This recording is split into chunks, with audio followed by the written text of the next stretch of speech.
কান্না করিস না, সব ঠিক হয়ে যাবে। আর কাল থেকে তুই অফিসে জয়েন করবি, তারপর দেখবি সব ঠিক হয়ে যাবে। আচ্ছা বাবা, তুমি যা বলবে তাই হবে। আর একটা কথা তোকে না জানিয়ে আমি বড় একটা সিদ্ধান্ত নিয়েছি। আশা করি তুই আমার কথা রাখবি। বলো বাবা, আমি তোমার সব কথা রাখবো। আমি তোর সাথে রিমির বিয়ে ঠিক করেছি, কারণ তোর জন্য রিমির জীবন নষ্ট হোক আমি তা চাই না। তাই আমি এই সিদ্ধান্তটা নিয়েছি। তুমি যা ভালো বোঝো তাই করো। আপনারা ভাবছেন এই রিমিটা কে? আসুন, 2 মাস আগের কাহিনী বলছি। সকালে ঘুমিয়ে আছি, হঠাৎ ফোনের শব্দে ঘুম ভেঙে গেল। আমি বিরক্ত হয়ে ফোনটা রিসিভ করলাম। দেখি আমার বন্ধু ফোন দিয়েছে। আমার বন্ধুর নাম রাজু। ওই শালা এত সকালে ফোন দিয়ে আমার আরামের ঘুম নষ্ট করলি কেন রে? আরে রাখ তোর আরামের ঘুম। আর এদিকে রিমি ভাবি অন্য একটা ছেলের সাথে এক রিক্সায় কলেজে যাচ্ছে, তুই তাড়াতাড়ি কলেজে চলে আয়। রাজুর মুখে রিমির কথা শুনে আমার নিমিষেই ঘুম উধাও হয়ে গেল। আমি তাড়াতাড়ি উঠে ফ্রেশ হয়ে কলেজের জন্য রওনা দিলাম। আসুন রিমির সাথে পরিচয় করে দেই। রিমি আমাদের কলেজে 2য় বর্ষের ছাত্রী। আমি রিমিকে 2 বছর ধরে ভালোবাসি। রিমিকে অনেকবার প্রপোজ করেছি, কিন্তু রিমি রাজি হয়নি। রিমিকে আমি অনেক ভালোবাসি, যা রিমিকে কেউ এরকম ভাবে ভালোবাসতে পারবে কিনা আমার জানা নাই। পরিচয় দিতে দিতে কলেজে চলে আসলাম। এসে দেখি রিমি একটা ছেলের পাশে বসে আছে আর হেসে কথা বলছে। আমার মাথায় প্রচন্ড রাগ উঠে গেল। আমি সোজা গিয়ে রিমির পাশে বসা ছেলেটির শার্টের কলার ধরে সোজা নাকে একটা ঘুষি মারলাম। আর ছেলেটি নাকে হাত দিয়ে সোজা মাটিতে বসে পড়ল। ওই তোরে বলছি না কোনো ছেলের সাথে যেন না মিশতে, তারপরেও তুই কেন ওই ছেলের সাথে কথা বলছিস? হুম? আপনি ওকে মারলেন কেন? আপনি জানেন ছেলেটি কি হয় আমার? ও আমার কাজিন হয়। আসলে আপনাদের মতো এমন বখাটেদের জন্য আমাদের মতো মেয়েরা আজ অসুরক্ষিত। আপনি একটা বখাটে, আর যাই হোক আপনাকে ভালোবাসা যায় না। রিমি, আমি সরি। আমি তোমাকে অনেক ভালোবাসি, আর সেই জন্য তোমার পাশে আমি কাউকে সহ্য করতে পারি না। প্লিজ আমাকে ক্ষমা করে দাও। আমি কোনো রাস্তার বখাটে মাস্তানকে ভালোবাসতে পারবো না, যে কিনা রাস্তার কুকুরের মতো মেয়েদের পেছনে পড়ে থাকে। তাই বলে রিমি চলে গেল কলেজ থেকে। রিমির কথা শুনে খুব কষ্ট হতে লাগলো। যাকে আমি নিঃস্বার্থভাবে ভালোবাসলাম সে আমাকে রাস্তার কুকুর বলল। কিন্তু হঠাৎ করে মাথায় প্রচন্ড রাগ উঠে গেল। আমাকে রাস্তার বখাটে মাস্তান বলল। আমি যদি বখাটে মাস্তান হই তাহলে বখাটের মতোই রিমির ভালোবাসা আদায় করে নিব। কাল রিমিকে দেখাবো বখাটেরা কিভাবে ভালোবাসে। পরের দিন সকালে রিমির জন্য অপেক্ষা করছি রাস্তায়। আজ রিমিকে বখাটে বলার শাস্তি পেতে হবে। কিছুক্ষণ পর রিমি আসলো, তবে আজ একা এসেছে। আমি কোনো কথা না বলে রিমিকে জোর করে তুলে নিয়ে বাইকে বসিয়ে প্রচন্ড স্পিডে বাইক চালিয়ে একটা পুরনো ভাঙা ঘরে নিয়ে চলে আসলাম। আসার সময় রিমি অনেক চিৎকার করছিল আর অনেক ভয় পেয়ে গিয়েছিল। রিমি দেখো, আমি তোমাকে অনেক ভালোবাসি। তোমাকে আমি কোনো হার্ট করতে চাই না। তোমাকে আমি 2 বছর ধরে ভালোবাসি, কোনোদিন তোমার সাথে খারাপ ব্যবহার করিনি। তাহলে কেন আমাকে ভালোবাসতে পারবে না? তুমি বখাটে মাস্তান তা তোমার এমন আচরণেই বোঝা যায়। তুমি যদি আমায় সত্যিই ভালোবাসতে তাহলে আমাকে এমন ভাবে তুলে নিয়ে আসতে পারতে না, কারণ এগুলো রাস্তার বখাটে গুলোই পারে এমন কাজ করতে, যার কারণ তার মা বাবা তাকে ঠিকভাবে কোনোদিন শাসন করেনি। তুমি এরকম, তাহলে তোমার বাবা মা কিরকম হবে আল্লাহই জানে। এবার আমার মাথায় রাগ উঠে গেল। তুই আমাকে যা বলার বল, কিন্তু আমার মা বাবাকে তুই কেন মাঝখানে তুললি? কেন? আমি এবার রিমিকে শরীরের সব শক্তি দিয়ে রিমিকে একটা চড় মারলাম, আর রিমি পাশে পড়ে গেল। আমি তখন রিমির কাছে গিয়ে রিমির শরীর থেকে ওড়না ছুঁড়ে ফেলে দিয়ে রিমির উপর শারীরিক অত্যাচার করলাম। আমাদের ভাষায় যাকে বলে ধর্ষণ। হ্যাঁ, আমি রিমিকে ধর্ষণ করেছি। আমাকে বখাটে বলে, মাস্তান বলে, আমার মা বাবাকে গালি দেয়। রিমি আমাকে আটকানোর অনেক চেষ্টা করেছিল, কিন্তু পারেনি। আমার শক্তির সাথে রিমি আমার পা পর্যন্ত ধরেছিল, কিন্তু আমার সেই সময় মাথায় প্রচন্ড রাগ উঠেছিল। রিমি একভাবে কান্না করেই যাচ্ছে। কিছুক্ষণ পর সেখানে কিছু মানুষ আসলো। হয়তো রিমির চিৎকার শুনে মানুষ চলে এসেছে। মানুষগুলো আমাকে একসময় মারতে লাগলো। তারপর আমার আর কিছু মনে নেই। যখন জ্ঞান ফিরে তখন আমি জেলখানায়। তারপর আমার বাবা আসলো। বাবা সব কাহিনী শুনতে চাইলো। বাবাকে আমি সব খুলে বললাম। বাবা বলল, তুই চিন্তা করিস না, আমি তোকে যত তাড়াতাড়ি সম্ভব জামিন করিয়ে নিয়ে যাব। আমি জেলে থাকতে রিমিডার কোনো খোঁজ খবর পাইনি, এমনকি আমার মা আমাকে দেখতে আসেনি। বাবা মাঝে মাঝে আসতো আমাকে দেখতে, আর তার 2 মাস পর জামিন হয়ে যায়। আর তার পরের কাহিনী সব আপনারা তো জানেন। পরের দিন ঘুম থেকে উঠে ফ্রেশ হয়ে গুছিয়ে অফিসে যাওয়ার প্রস্তুতি নিচ্ছি। সবকিছু গুছিয়ে নিচে এসে দেখি মা বাবা সবাই একসাথে নাস্তা করছে। আমি যেই নাস্তা করার জন্য টেবিলে বলতে যাব, তখনই আমার মা নাস্তা রেখে উঠে চলে গেল। নিজের প্রতি খুব খারাপ লাগছে। আমার জন্য মা নাস্তা না করে উঠে চলে গেল। মা আমার সাথে কথা বলা বন্ধ করে দিয়েছে। তারপর আমিও নাস্তা না করে বাবার সাথে অফিসে চলে গেলাম। অফিসে এসে সবার সাথে পরিচয় হয়ে নিলাম। দিনটা খুব ভালো কাটলো। হঠাৎ করে বাবা আমার ডেস্কে আসলো। আগামী শুক্রবার তোর বিয়ের প্রস্তুতি নিয়ে রাখছি। দেখতে দেখতে শুক্রবার চলে আসলো। কোনো আয়োজন বাদেই বিয়ে হয়ে গেল। শুধু 2 পরিবারের মানুষ ছিল, আর কেউ ছিল না। আমি এখন বাসর ঘরের সামনে দাঁড়িয়ে আর ভাবছি রিমির সামনে কোন মুখ নিয়ে যাব। রিমি কোনোদিন মেনে নিতে পারবে আমাকে? তারপর 3 টাকার সাহসে নিয়ে রুমে ঢুকে পড়লাম। কারণ রিমিকে বিয়ে করার ব্যাপারে কোনো আপত্তি ছিল না, কারণ রিমিকে আমি ভালোবাসতাম। আর আমার রাগের কারণে রিমির জীবনটা নষ্ট হয়ে গেল। রুমে ঢুকে দেখি রিমি বসে বসে কান্না করছে। আমি রিমির পাশে বসতে যাব, তখনই রিমি আমাকে এক ঝাটকায় সরিয়ে দিয়ে বলল, তুই আমার পাশে আসবি না। তোর জন্য আমার জীবন নষ্ট হয়ে গেছে, তোর জন্য আমার বাবা মার সম্মান নষ্ট হয়ে গেছে। তোকে আমি কোনোদিন ক্ষমা করব না, আর তোকে স্বামী হিসেবে কোনোদিন মানবো না।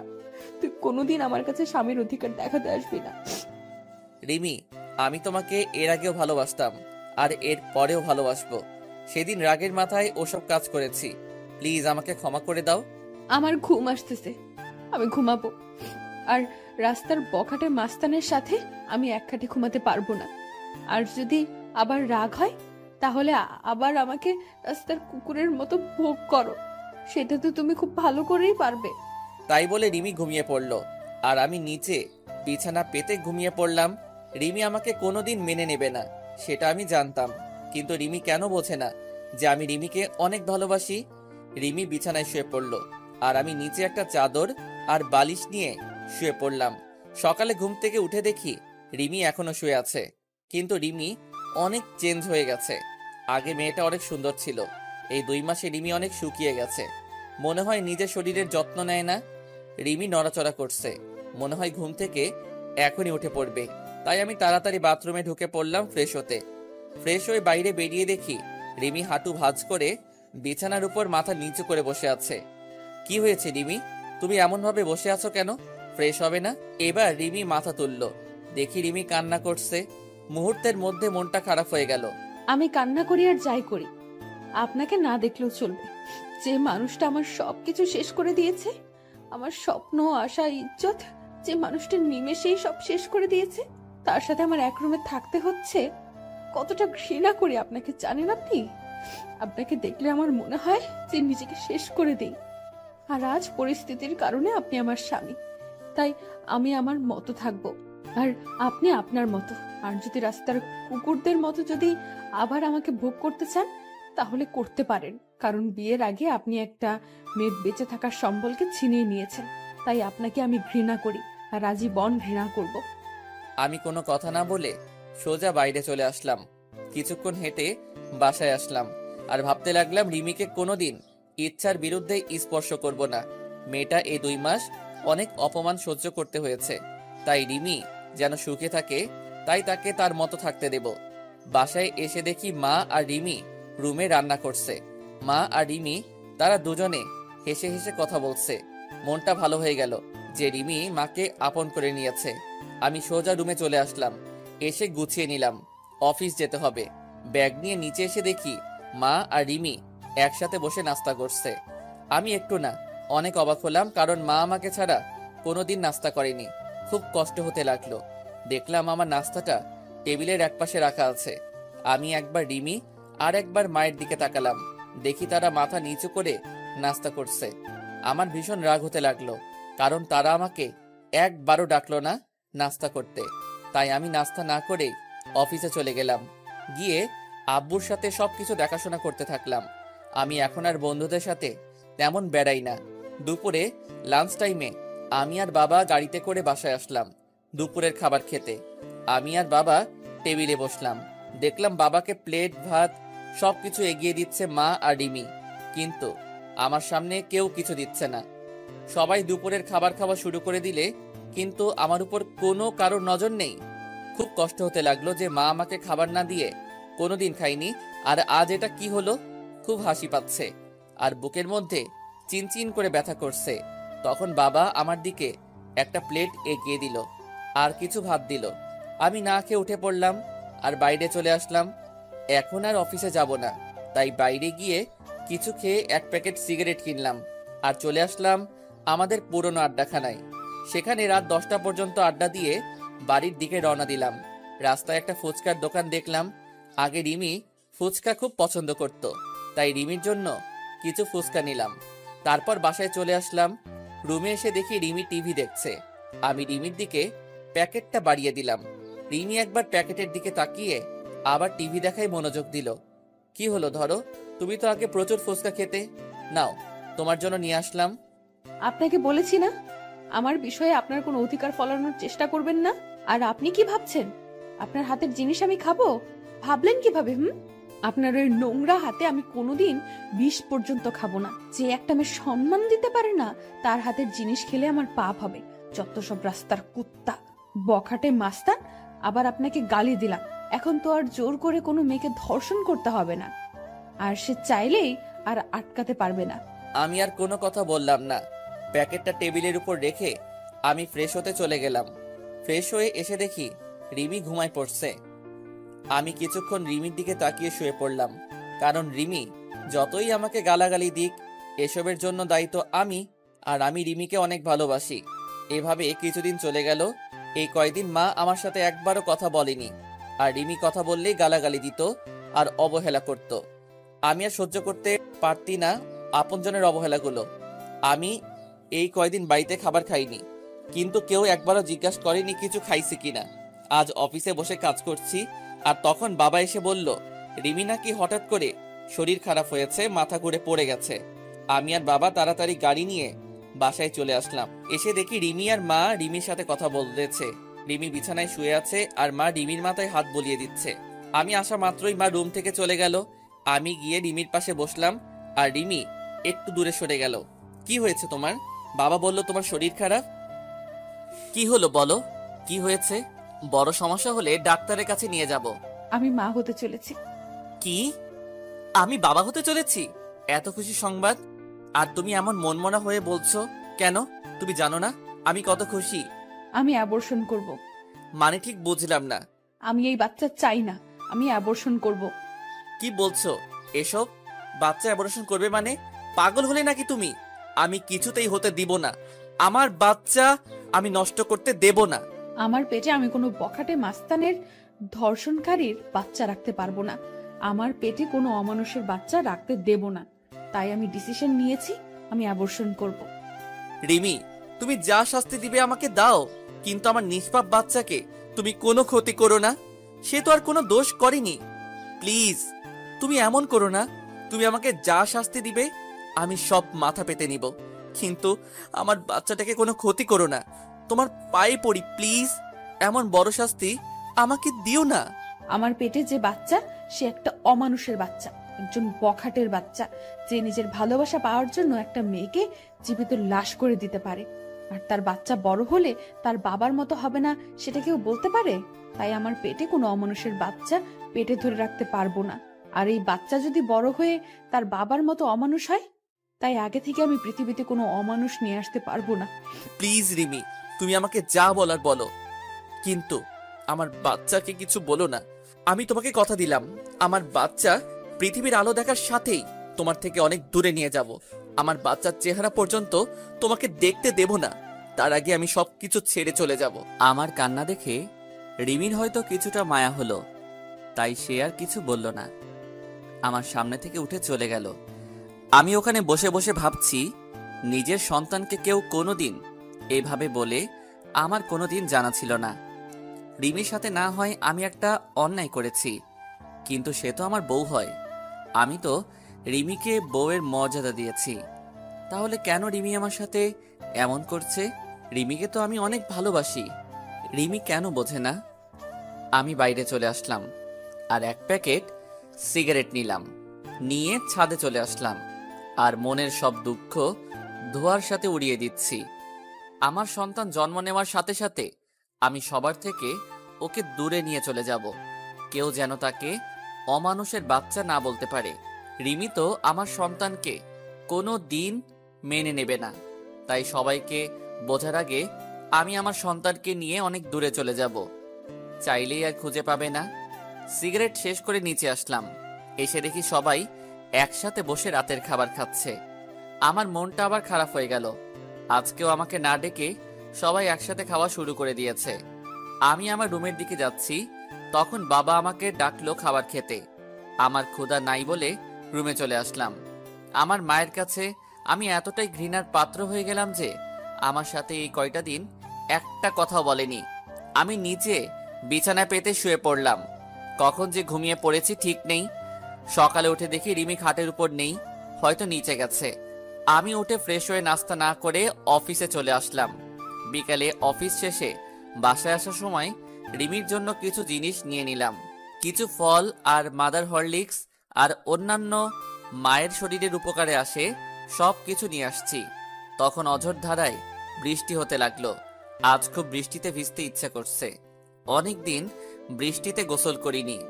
আমার আবার বৃষ্টিতে ভিজলে জ্বর ঠান্ডা লাগে। আমি কোনো কিছু না ভেবে একভাবে হেঁটে চলেছি। বাসায় এসে কলিং বেল বাজালাম, দেখি আব্বু দরজা খুলে দিছে। কিরে, তুই বৃষ্টিতে কেন ভিজছস? তোর জ্বর আসবে। কিছু হবে না, অনেকদিন পর বৃষ্টিতে ভিজেছি তাই ভালো লাগছে। আমার রুমে চলে আসলাম। এসে দেখি রিমি জানালার গ্রিল ধরে এক মনে বাইরে তাকিয়ে আছে। আমি রিমিকে ডাক দিলাম। রিমি আমার দিকে তাকালো। আমি রিমির হাতে ফল আর হরলিক্সের প্যাকেটটা দিতে যাব, তখন রিমি চিৎকার করে রেগে বলল, আপনাকে এসব আনতে বলেছে কে? এসব ঢঙের কোনো দরকার নেই। আমার জীবনটা শেষ করে এখন নাটক করতে আসছে। যত সব ঢং দেখলে বাঁচি না। আর আপনি ভাবলেন কি করে একটা অমানুষের হাতের জিনিস আমি খাবো? যদি সারাদিন না খেয়েও থাকি তবুও আপনার মতো একটা মানুষের কোনো জিনিস খাবো না। রিমি, আমি এসব কিছু আনতে চাইনি, শুধু আমাদের বাচ্চাটার জন্য নিয়ে এসেছি। তুমি আমাকে যেভাবে শাস্তি দেবার দাও, আমাদের বাচ্চাটাকে কোনো শাস্তি দিও না। তুমি এগুলো আমার বাচ্চার জন্য নিয়মিত খাও। আমাদের বাচ্চা মানে শুধু আপনার বাচ্চা, আমার কোনো বাচ্চা নেই। তাও আবার আপনার মতো একটা জানোয়ারের বাচ্চা নেব আমি? কোনোদিন না, কোনোদিন সম্ভব না। আচ্ছা, শুধু আমার বাচ্চা তোমাকে বাচ্চার মা বলে, আমি কোনোদিন পরিচয় দেব না। তুমি নিশ্চিন্তে থাকতে পারো, শুধু আমার বাচ্চাটার জন্য এগুলো নাও। এবার রিমি রাগী মুখে আমার হাত থেকে প্যাকেট নিয়ে অন্য রুমে চলে গেল আর আমি ফ্রেশ হতে চলে গেলাম। ফ্রেশ হয়ে এসে দেখি রিমি বিছানায় শুয়ে পড়ছে। আমি ফ্লোরে বিছানা পেতে শুয়ে পড়লাম। মাঝরাতে আমার শরীরে কাঁপুনি দিয়ে জ্বর আসলো। আমি একটা চাদর নিয়ে শুয়ে পড়লাম। যখন ঘুম ভাঙলো তখন দেখি সকাল 12টা বেজে গেছে আর আমার পাশে বাবা বসে আছে আর মাথায় পানি দিচ্ছে। তাহলে সারা রাত আমার শরীরে জ্বর ছিল, কিন্তু রিমির তো জানার কথা যে আমার জ্বর এসেছে। হয়তো রিমি আমার উপর ঘৃণা করে, আমার শরীরে হয়তো স্পর্শ করেনি। বাবা, তুমি এখানে? রিমি মাথায়। সকালে অফিসে গিয়ে দেখি তুই আসিসনি, আবার ফোন বন্ধ। তাই আমি বাড়িতে এসে দেখি তুই জ্বরে শরীর কাঁপুনি দিয়ে উঠছে, তাই আমি মাথায় পানি দিয়ে দিচ্ছি। আসলে বাবা সব জানে যে রিমি আর মা আমার সাথে কথা বলে না, তাই হয়তো বাবা আমার খোঁজ খবর নিচ্ছে। আমার চোখ দিয়ে কয়েক ফোঁটা পানি বের হয়ে গেল। আমার মায়ের জন্য আমার উপর একটু মায়া হলো না। আর রিমিকে তো আমি নিজের থেকেও ভালোবাসি, তাহলে রিমি অন্তত একটু দেখতো যে আমি মারা গেছি না বেঁচে আছি। বাবা কিছু খাবার নিয়ে আসবে, রাতে থেকে কিছু খাওয়া হয়নি। একটু বস, আমি বৌমাকে পাঠিয়ে দিচ্ছি। না বাবা, দরকার নেই, আমি বাইরে থেকে খেয়ে নেব। আমি সব বুঝি রে বাবা, মেয়েটা তোকে এখনো ক্ষমা করতে পারেনি। আমি নিয়ে আসছি খাবার। তাই বলে বাবা চলে গেল নিচে খাবার আনতে, আর আমি বিছানায় শুয়ে আছি। তখন রিমি রুমে আসলো আর আমার দিকে একবার তাকিয়ে নিজের কাজ সেরে আবার রুমের বাইরে চলে গেল। আমি যেই মেয়েটাকে নিজের জীবনের চাইতেও বেশি ভালোবাসি, সেই মেয়েটা আমার প্রতি একটু মায়া কাজ করে না। যেদিন আমি থাকবো না সেদিন বুঝতে পারবে কতটা ভালোবেসেছিলাম তাকে আমি। সেদিন হয়তো আর আমাকে পাবে না, সবকিছু মায়া ত্যাগ করে চলে যাব। তখন আমার উপরে আর কারো রাগ থাকবে না, কেউ আমাকে অমানুষ জানোয়ার বকাটে বলবে না। তারপর বাবা আমাকে খাবার দিয়ে গেল, আমি খেয়ে নিলাম।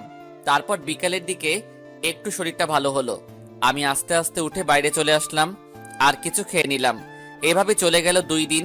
এই 2 দিন আমার শরীরে হালকা জ্বর ছিল, কিন্তু মা, রিমি কেউ আমাকে দেখেনি, সবাই অবহেলা করেছে। এখন কেমন যেন নিজেকে শেষ করে দিতে ইচ্ছা করছে। নিজের আপনজনের এমন অবহেলা সহ্য হচ্ছে না। আমি বাসার খাবার খুবই কমই খাই, বেশিরভাগই বাইরে খাই। আজ আবার একটু অফিসে আসলাম, এসে কিছু কাজ করে বাসায় আসার সময় রিমির জন্য কিছু জিনিস কিনলাম, যাতে আমার বাবুটা রিমির ভেতরে সুস্থ থাকে। মা আমার সাথে একদম কথা বলা বন্ধ করে দিয়েছে। আমি আগ বাড়িয়ে কথা বলতে গেলেও মা কথা বলে না। আর রিমি আমার সাথে যখনই কথা বলতে আসে তখনই রাগ দেখিয়ে আর গালাগালি করে। এইভাবে চলে গেল 7 মাস। এখন রিমি একটু একটু করে নিজের শরীরের উপরে যত্ন নেওয়া শুরু করছে। হয়তো নিজের সন্তান, তাই একটু মায়া হচ্ছে। এখন রিমির যা যা প্রয়োজন সব বাবাকে বলে, আর বাবা আমাকে বলে আমি সেগুলো নিয়ে আসি। মাঝে মাঝে দেখি রিমি নিজের পেটে আলতো করে হাত বোলায় আর নিজে নিজে কথা বলে। খুব আস্তে আস্তে কথা বলে, আমি শুনতে পারি না, মানে নিজের সন্তানের সাথে কথা বলে। এসব দেখে খুব ভালো লাগে যে রিমি তার পেটের সন্তানকে একটু একটু করে ভালোবাসতে শিখেছে। হাজার হলেও মা সে। আর রিমি আগে সবসময় কেন মনমরা আর উদাস হয়ে থাকতো, এখন আর আগের মতো থাকে না, আবার আগের মতো স্বভাবটা ফিরে আসছে। আর এখন রিমি আমার দিকে কেন আর চোখে তাকায়, তবে মাঝে মাঝে আমি সেগুলো দেখেও না দেখার ভান করে থাকি। হয়তো নিজের বাচ্চার সাথে সাথে আমার উপরও একটু একটু মায়া জন্মাতে শুরু করছে, কিন্তু সেদিক থেকে আমার কোনো ইচ্ছাই নেই।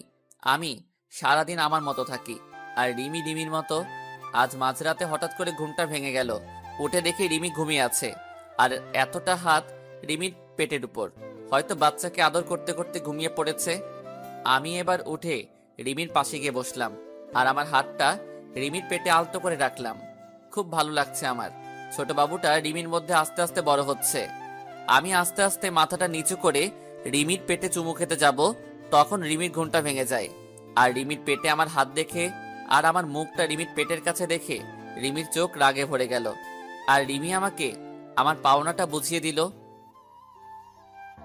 রিমি আমাকে 2টা চড় মারলো আর আমাকে ধাক্কা দিয়ে দূরে সরিয়ে দিল। আমি গালে হাত দিয়ে রিমির দিকে এক দৃষ্টিতে তাকিয়ে আছি, আর রিমির চোখ দিয়ে যেন আগুন বের হচ্ছে। কুত্তা, তুই আমার কাছে কেন এসেছিস? আমার জীবনটা নষ্ট করে তোর শান্তি হয়নি? ছোট লোক একটা, তোর কোনো মনুষ্যত্ব বোধ নেই। তুই দেখছিস আমার পেটে 7 মাসের বাচ্চা, তারপরে তুই কিভাবে আমার কাছে আসছিস? হ্যাঁ, তোর মতো জানোয়ারকে আমার আর বিশ্বাস নেই। ছি ছি ছি, মনে হচ্ছে আমি এক্ষুনি এই পৃথিবী ছেড়ে চলে যাই। প্লিজ রিমি, তুমি বিশ্বাস করো, আমার কোনো খারাপ উদ্দেশ্য ছিল না। আমি আমার সন্তানকে একটু স্পর্শ করতে চেয়েছিলাম। তুমি বিশ্বাস করো, আমার কোনো খারাপ উদ্দেশ্য ছিল না। বিশ্বাস করব তোকে? তুই ভাবলি কি করে তোর মতো একটা ছোট লোক জানোয়ারের বাচ্চা কুকুরকে বিশ্বাস করব? আমার ভাবতেও ঘৃণা হচ্ছে যে একটা 7 মাসের গর্ভবতী মায়ের কাছে তোর আসতে একটু বিবেকে বাঁধলো না। আজ থেকে তুই আর এই রুমে থাকতে পারবি না। তোকে আস্তে আস্তে মেনে নিতে চেয়েছিলাম, কিন্তু তুই কোনোদিন ভালো হবি না। আসলে রাস্তার কুকুর কোনোদিন ভালো হয় না। আমি আর কিছু না বলে বাইরে চলে আসলাম, এসে ছাদে চলে আসলাম। খুব কষ্ট হচ্ছে আমার। রিমি আবার আমাকে ভুল বুঝলো। আমি তো আমার সন্তানকে একটু স্পর্শ করতে চেয়েছিলাম, আর রিমি আমাকে থাপ্পড় মারলো। নিজের অজান্তেই চোখ দিয়ে 2 ফোঁটা নোনা পানি বের হলো। আজকে নিজেকে শেষ করে দিতে ইচ্ছা হচ্ছে, কিন্তু আমাকে বেঁচে থাকতে হবে। আমার সন্তানের জন্য আমাকে বেঁচে থাকতে হবে, নইলে আমার মতো আমার সন্তানও এমন অবহেলা পাবে। আর নিজের আপনজনের কাছ থেকে এমন অবহেলা পেলে সে নিজেও ঠিক থাকতে পারবে না। তাই আমি আমার সন্তানকে নিয়ে এই পরিবার, এই শহর থেকে অনেক দূরে চলে যাব। চাইলেও কেউ আর খুঁজে পাবে না। সারা রাত এভাবে ছাদে কাটিয়ে দিলাম। রিমির কথা ভাবতে ভাবতে কখন যে সকাল হয়ে গেছে ঠিক খেয়াল করিনি। সকালে নিচে চলে আসলাম, এসে সোজা মায়ের রুমে চলে গেলাম। দেখি মা বসে আছে। আমি মায়ের কাছে গিয়ে মায়ের সামনে হাঁটু গেড়ে বসে পড়লাম। মা, কেন তুমি আমার সাথে এমন ব্যবহার করছো? কেন এমন অবহেলা করছো? তুমি তো জানো আমি অবহেলা একদম সহ্য করতে পারি না। সেদিন রিমি তোমাদের নামে অনেক খারাপ ভাষায় গালাগালি করছিল, তাই আমি রাগের মাথায় রিমির সাথে এমন ব্যবহার করি। চাইলে তুমি আমাকে মারতে পারো, আর যদি না শাস্তি দাও তাহলে তুমি একবার বলো যে এ বাড়ি থেকে চলে যেতে। আমি সবকিছু ছেড়ে চলে যাব, আর কোনোদিন তোমার এই শয়তান ছেলের মুখ দেখতে দেব না। তোর সাথে আমার কোনো কথা নেই। আমি আগেই বলেছি, আমার ছেলে সেদিনই মারা গেছে। আমার কাছে যেদিন সে ওরকম একটা নোংরা কাজ করেছিল, আর আমি কারো মা না, আমার কোনো ছেলে নেই। তুই যেখানে পারিস সেখানে চলে যা, আমার কিচ্ছু যায় আসে না। ঠিক আছে মা, আমি আর কোনোদিন তোমাকে মা বলে ডাকবো না। আমি চলে যাব, সবাইকে ছেড়ে চলে যাব। তখন এই শয়তানটার চেহারা তোমাকে আর দেখতে হবে না, আর কোনো অমানুষ তোমাকে মা বলে ডাকবে না। আমি মায়ের রুম থেকে চলে আসলাম নিজের রুমে। রুমে ঢুকে দেখি রিমি বাথরুমে ফ্রেশ হচ্ছে। আমি তাড়াতাড়ি গুছিয়ে নিলাম অফিস যাওয়ার জন্য, যাতে রিমির ফ্রেশ হওয়ার আগে আমি অফিসে চলে যেতে পারি। রিমির বাথরুম থেকে বের হবার আগে আমি অফিসে চলে আসলাম। বাইরে থেকে কিছু নাস্তা করে অফিসে প্রবেশ করলাম। সারাদিন অফিস করে বিকালে যখন ছুটি হলো, তখন ভাবলাম এখন বাসায় গেলে রিমি মা হয়তো আমাকে দেখে আবার বিরক্ত হতে পারে। তাই একটু পার্কে বসে বন্ধুদের সাথে আড্ডা দিয়ে রাত 12টার সময় বাসায় আসলাম। বাসায় এসে অন্য রুমে ঘুমাতে চলে গেলাম। আজ আর নিজের রুমে ঘুমাতে যাইনি, কারণ রিমি আমাকে দেখলে আবার রাগ করবে। আবার মাঝরাতে আমি কিছু করব ভেবে সারা রাত জেগে থাকতে পারে, আর সারা রাত জেগে থাকলে আমার বাচ্চাটার ক্ষতি হতে পারে। তাই আজ অন্য রুমে ঘুমিয়ে পড়লাম। এইভাবে আরো 1 মাস চলে গেল। এই 1 মাসে আমি কারোর সাথে কথা বলিনি, মানে কেউ আমার সাথে কথা বলেনি। শুধু বাবা কথা বলতো আমার সাথে, আর কথা বলবে কিভাবে? আমার সাথে এখন কারো দেখা হয় না। খুব সকালে উঠে অফিস চলে যাই, আর ফিরি অনেক রাত করে, তাই কারোর সাথে দেখা হয় না। আর যদিও ভুল করে মা অথবা রিমির সামনে চলে আসে, তখন আমি মাথা নিচু করে চলে আসি। আর এই 1 মাস আমি কোনোদিন বাসার কোনো খাবার খাইনি। হয়তো আমার জন্য রান্না করা বন্ধ হয়ে গেছে। একদিন সকালে আমার ঘুম থেকে উঠতে দেরি হয়ে গেছে, তাই আজ আর সকালে বাসা থেকে বের হতে পারিনি। তাড়াতাড়ি ঘুম থেকে উঠে ফ্রেশ হয়ে অফিসে যাওয়ার জন্য তৈরি হয়ে যেই রুম থেকে বের হব, তখন দেখি রিমি আমার রুমের দরজার সামনে দাঁড়িয়ে আছে। আমি রিমির এক সাইড করে চলে আসতে যাব, তখন দেখি রিমি আমাকে কি বলতে চাইলো। আমি শুনেও না শোনার ভান করে চলে আসলাম। হয়তো বলতে চেয়েছিল যে কিছু ফল আর কিছু হেলদি খাবার কিনে আনার জন্য বলতে চাইছিল। তাছাড়া রিমি আমার সাথে কেন কথা বলবে? তাই আমি অফিসে চলে আসলাম। সারাদিন অফিস করে অফিস শেষে ফলের দোকানে গিয়ে অনেক ফল, মাদার হরলিক্স সব কিছু কিনলাম। কিনে বাবার কাছে গেলাম। বাবার কাছে ফলের প্যাকেটটা দিয়ে বললাম এইগুলো রিমিকে দিতে। বাবা কিছুক্ষণ আমার দিকে তাকিয়ে রইল।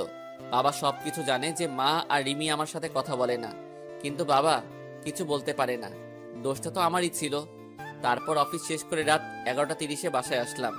দেখি সব রুমে লাইট অফ মনে হয়, সবাই ঘুমিয়ে পড়ছে। আমি আমার রুমে ঢুকে কাপড় চেঞ্জ করে ফ্রেশ হতে চলে গেলাম বাথরুমে। ফ্রেশ হয়ে এসে দেখি রিমি আমার রুমে খাটের উপর বসে আছে। আমি রিমিকে দেখে কিছুটা ভয় পেলাম। রিমি, তুমি এখানে? কোনো সমস্যা হয়েছে?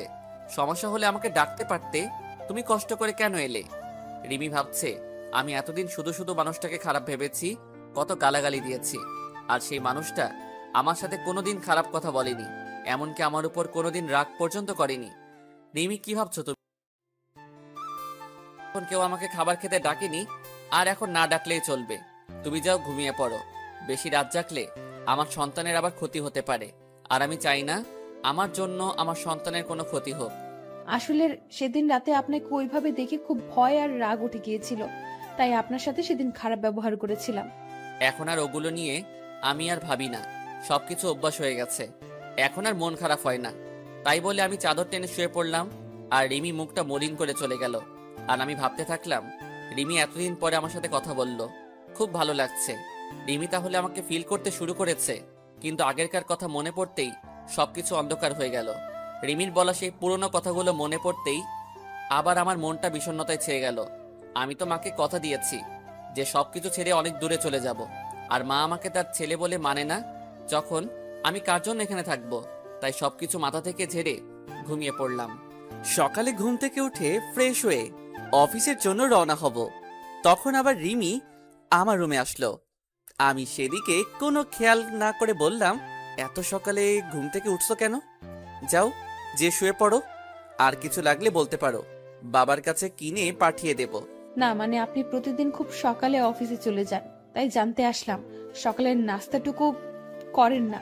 বাবা তো যাই সকালে 9টার সময়, তাহলে আপনি এত সকালে যাচ্ছেন কেন? আমি তোমাকে বলেছি না আমার খাবার খাওয়া নিয়ে কারো চিন্তা করতে? মানা করেছি না? এই 1 বছর যেভাবে খেয়ে আসছি ঠিক এভাবে সারা জীবন খাবার খেতে পারবো। আর এত সকালে অফিস যাই কেন সেটা তুমি ভালো করেই জানো। আমাকে আর বলার প্রয়োজন মনে করি না। তুমি তো বলেছিলে যে আপনার ওই চেহারা যেন আমাকে আর না দেখান, তাই যতটা সম্ভব চেষ্টা করি না দেখানোর। এবার দেখি রিমি মাথা নিচু করে বসে আছে। হয়তো এমন কথা রিমি আমার কাছ থেকে আশা করেনি। আমি আর এক মুহূর্ত না দাঁড়িয়ে চলে আসলাম বাইরে। নিচে এসে দেখি টেবিলে সব নাস্তা রাখা আছে, হয়তো রিমি আমার জন্য তৈরি করেছিল। আমি রেস্টুরেন্ট থেকে কিছু নাস্তা করে অফিসে প্রবেশ করলাম। অফিসে কাজ করতে করতে দুপুরের খাবার সময় হয়ে গেল। সবাই লাঞ্চ করতে চলে গেছে, এমনকি বাবাও চলে গেছে বাসায় লাঞ্চ করতে।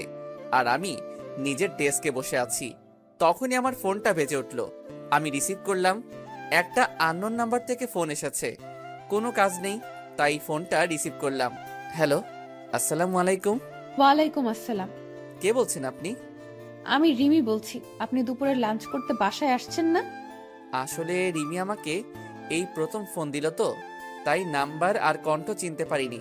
আর তার থেকে বেশি অবাক হলাম যে রিমি আমাকে ফোন করে লাঞ্চ করার জন্য বলছে।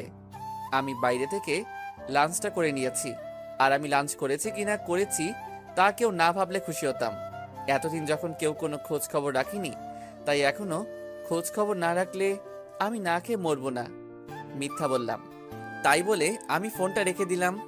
আর ভাবতে থাকলাম হঠাৎ করে রিমি এত চেঞ্জ হলো কিভাবে। বুঝলাম না।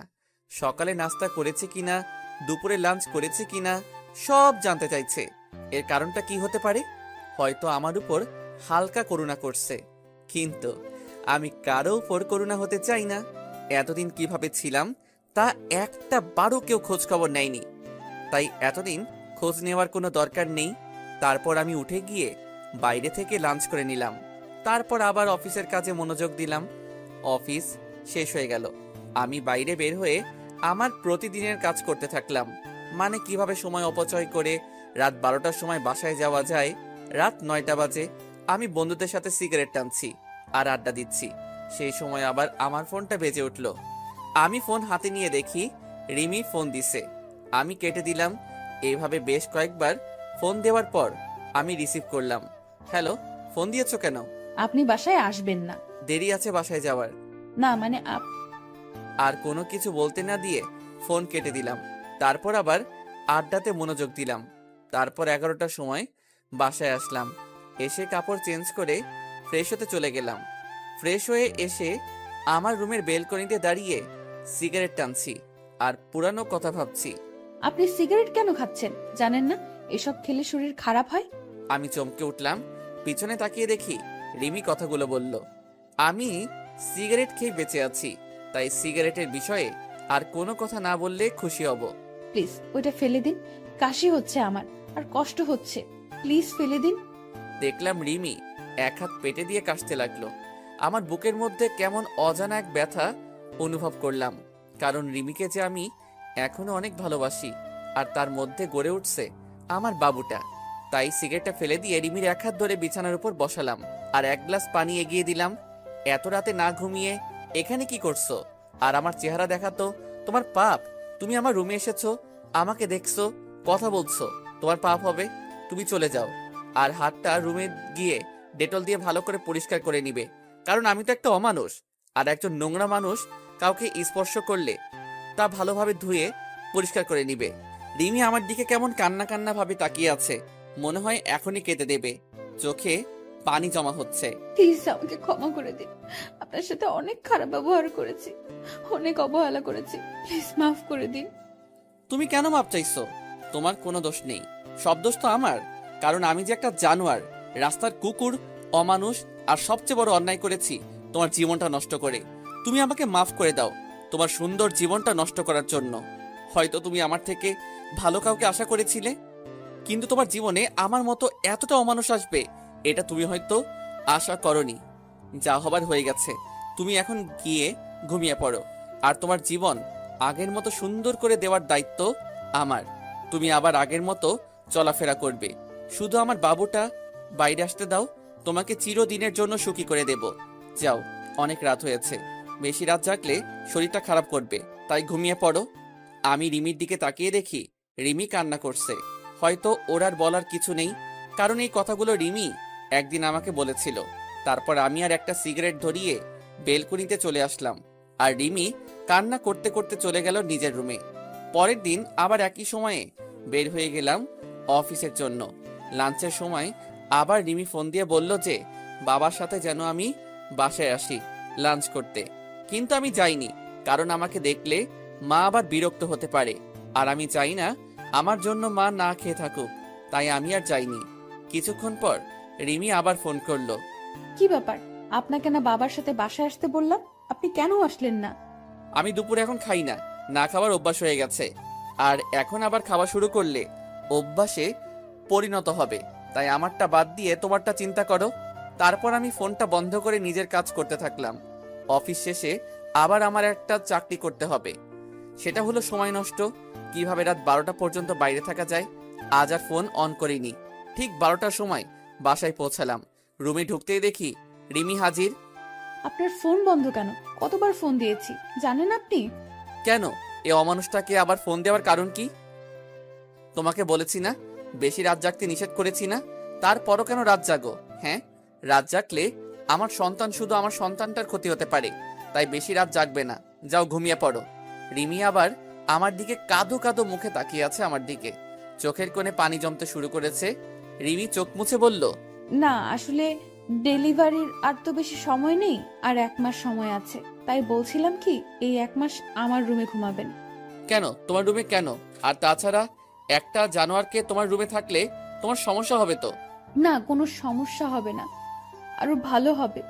বলা যায় না কখন ডেলিভারির পেইন উঠে যাবে, আর রাতে কখন কি লাগে ঠিক মতো নিতে পারি না, তাই পরে যদি বাচ্চার কোনো প্রবলেম হয়। এবার আমি কিছু বললাম না, কারণ সবার আগে আমার বাবুটা, তারপরে অন্য কেউ। তাই রিমির সাথে রিমির রুমে চলে আসলাম। রিমি বিছানায় ঘুমালো, আর আমি সোফায় ঘুমালাম। তারপর সকালে রিমির ঘুম থেকে ওঠার আগে অফিসে চলে আসলাম। পরের দিন এভাবে সারাদিন কাজ করে রাতে রিমির রুমে সোফায় শুয়ে আছি। তখন রিমি বলল, আচ্ছা, আমাদের বাবু হলে বাবুর নাম কি রাখবেন? আমাদের বাবু মানে শুধু আমার সন্তান, ও আর কারো না। আমার সন্তান, আমার যেটা ভালো লাগবে সেই নাম রাখবো, তোমার এই বিষয় মাথা না ঘামালেও চলবে। এখন ঘুমাও তুমি। রিমি এবার কান্না শুরু করে দিল। কিছুক্ষণ কান্না করতে করতে পরে ঘুমায় পড়ে। এভাবে কেটে যায় 1 মাস। এই 1 মাসে রিমি অনেক চেঞ্জ হয়ে গেছে, আমার উপর অধিকার খাটানো শুরু করছে, কিন্তু আমি রিমিকে সেই সুযোগ দিতাম না। প্রতিদিন সকালে নাস্তা করার জন্য ডাক দিত, কিন্তু আমি কোনো কিছু না বলে চুপ করে চলে আসতাম। এতে রিমি অনেক কষ্ট পেত। তারপর দুপুরে লাঞ্চ টাইমে প্রতিদিন আমাকে ফোন দেবে, আমি কেন ফোন বন্ধ করে রাখতাম, আর না হয় ফোন রিসিভ করতাম না। একদিন অফিসে কাজ করছি, তখনই বাবা আমার কাছে দৌড়ে আসলো আর বলল যে রিমিকে নাকি হাসপাতালে নিয়ে যাওয়া হয়েছে, ডেলিভারি পেইন উঠেছে। তাই আমি আর বাবা তাড়াতাড়ি হাসপাতালে চলে আসলাম। রিমিকে ডাক্তার ওটিতে নিয়ে গেছে, আর মা বাইরে বসে আছে। কিছুক্ষণ পর ডাক্তার বেরিয়ে আসলো আর বলল আমার ছেলে হয়েছে, আর রিমিও ভালো আছে। আমার ছেলের কথা শুনে আজ আমি সবচেয়ে বেশি খুশি। আসলে বাবা হওয়া যে কি আনন্দ, আর কেমন অন্যরকম একটা অনুভূতি কাজ করে মনের মধ্যে। খুশিতে আমার 2 চোখ দিয়ে পানি বের হয়ে গেল। ডাক্তার সাহেব, আমি কি আমার ছেলের সাথে দেখা করতে পারি? অবশ্যই করতে পারেন, কিন্তু সবাই প্রথমে নিজের বউয়ের কথা জানতে চায়। আর আপনি নিজের ছেলের কেন একবারও জিজ্ঞেস করলেন না যে আপনার স্ত্রী কেমন আছে? ডাক্তারের কথা শুনে আমি চুপ হয়ে গেলাম, আর পাশে থাকা মা বাবা সবাই কেমন দৃষ্টিতে তাকিয়ে আছে আমার দিকে। আমি মৃদু হেসে কেবিনে চলে গেলাম আর আমার সন্তানের কাছে গেলাম। নিজের ছেলেকে দেখে কেমন যেন নিজেকে খুব বাচ্চা লাগছে। পাশের বেডে রিমি শুয়ে আছে, সেদিকে আমার কোনো মাথা ব্যথা নেই, আমার শুধু আমার ছেলেকে চাই। তারপর মা আর বাবা কেবিনে আসলো। মা রিমির পাশে গিয়ে বসলো, আর বাবা আমার কাছে এসে আমার ছেলের মাথায় হাত বুলিয়ে দিতে লাগলো। কিছুক্ষণ পর মা বাবা বাইরে চলে গেল। আমি এখন আমার ছেলের কাছে বসে আছি। কিছুক্ষণ পর রিমি বলল, আমার ছেলেকে আমার কাছে দাও, আমি তো এখনো ভালোভাবে দেখতে পারিনি। আমার এবার মাথায় প্রচন্ড রাগ উঠে গেল। কি বললে? তোমার ছেলে মানে? এটা শুধু আমার ছেলে, এর বাবাও আমি, মাও আমি, মনে থাকে যেন। আর কোনো অমানুষের বাচ্চা তোমার ছেলে হয় কিভাবে? তুমি একদম ওকে স্পর্শ করবে না, আমার ছেলেকে আমি দেখে রাখবো। তাই বলে আমি রিমিকে কিছু বলতে না দিয়ে বাইরে চলে আসলাম। রিমি কিছু বলতে চাইছিল, কিন্তু আমি তার আগে চলে এসেছি। অবশ্য রিমি আমার কথা শুনে কান্না শুরু করে দিয়েছিল। কাঁদুক, তাতে আমার কি? এর থেকে 1000 গুণ কষ্ট আমি পেয়েছি। পুরো 1 বছর আমার কষ্ট তিলে তিলে আমাকে শেষ করে দিয়েছে। তারপর বাইরে এসে সবকিছু ঠিকঠাক করে নিলাম। চট্টগ্রামের একটা টিকিট কাটলাম। তারপর আমার যা যা লাগে সবকিছু যাবতীয় জিনিস নিয়ে প্যাক করে নিলাম। আর 2টা চিঠি লিখলাম, একটা মায়ের জন্য আর একটা রিমির জন্য। আজ রাতেই আমি সবকিছু ছেড়ে আমার ছেলেকে নিয়ে এই শহর ছেড়ে চলে যাব। তারপর আমি দুপুরের পরে আবার হাসপাতালে গেলাম। গিয়ে দেখি রিমির পাশে আমার ছেলে চুপটি করে শুয়ে আছে। এতে আমার রাগটা আরো বেশি হয়ে গেল। আমি তাড়াতাড়ি গিয়ে রিমির পাশ থেকে আমার ছেলেটাকে তুলে নিলাম। ওই, তোকে না আমি মানা করেছি আমার ছেলেকে স্পর্শ করতে? তাও তুই কেন ধরেছিস? তুই কি ভুলে গেছিস আগের কথা? তুই কি বলে গালাগালি দিয়েছিলি আমার আর আমার ছেলেকে? তারপরও তুই কিভাবে ওকে কোলে নিস? হ্যাঁ, প্লিজ আনাস, আমাকে ক্ষমা করে দাও। আমি আমার ভুল বুঝতে পেরেছি। একটা মা হওয়া যে কতটা আনন্দের তা আমি জানতাম না।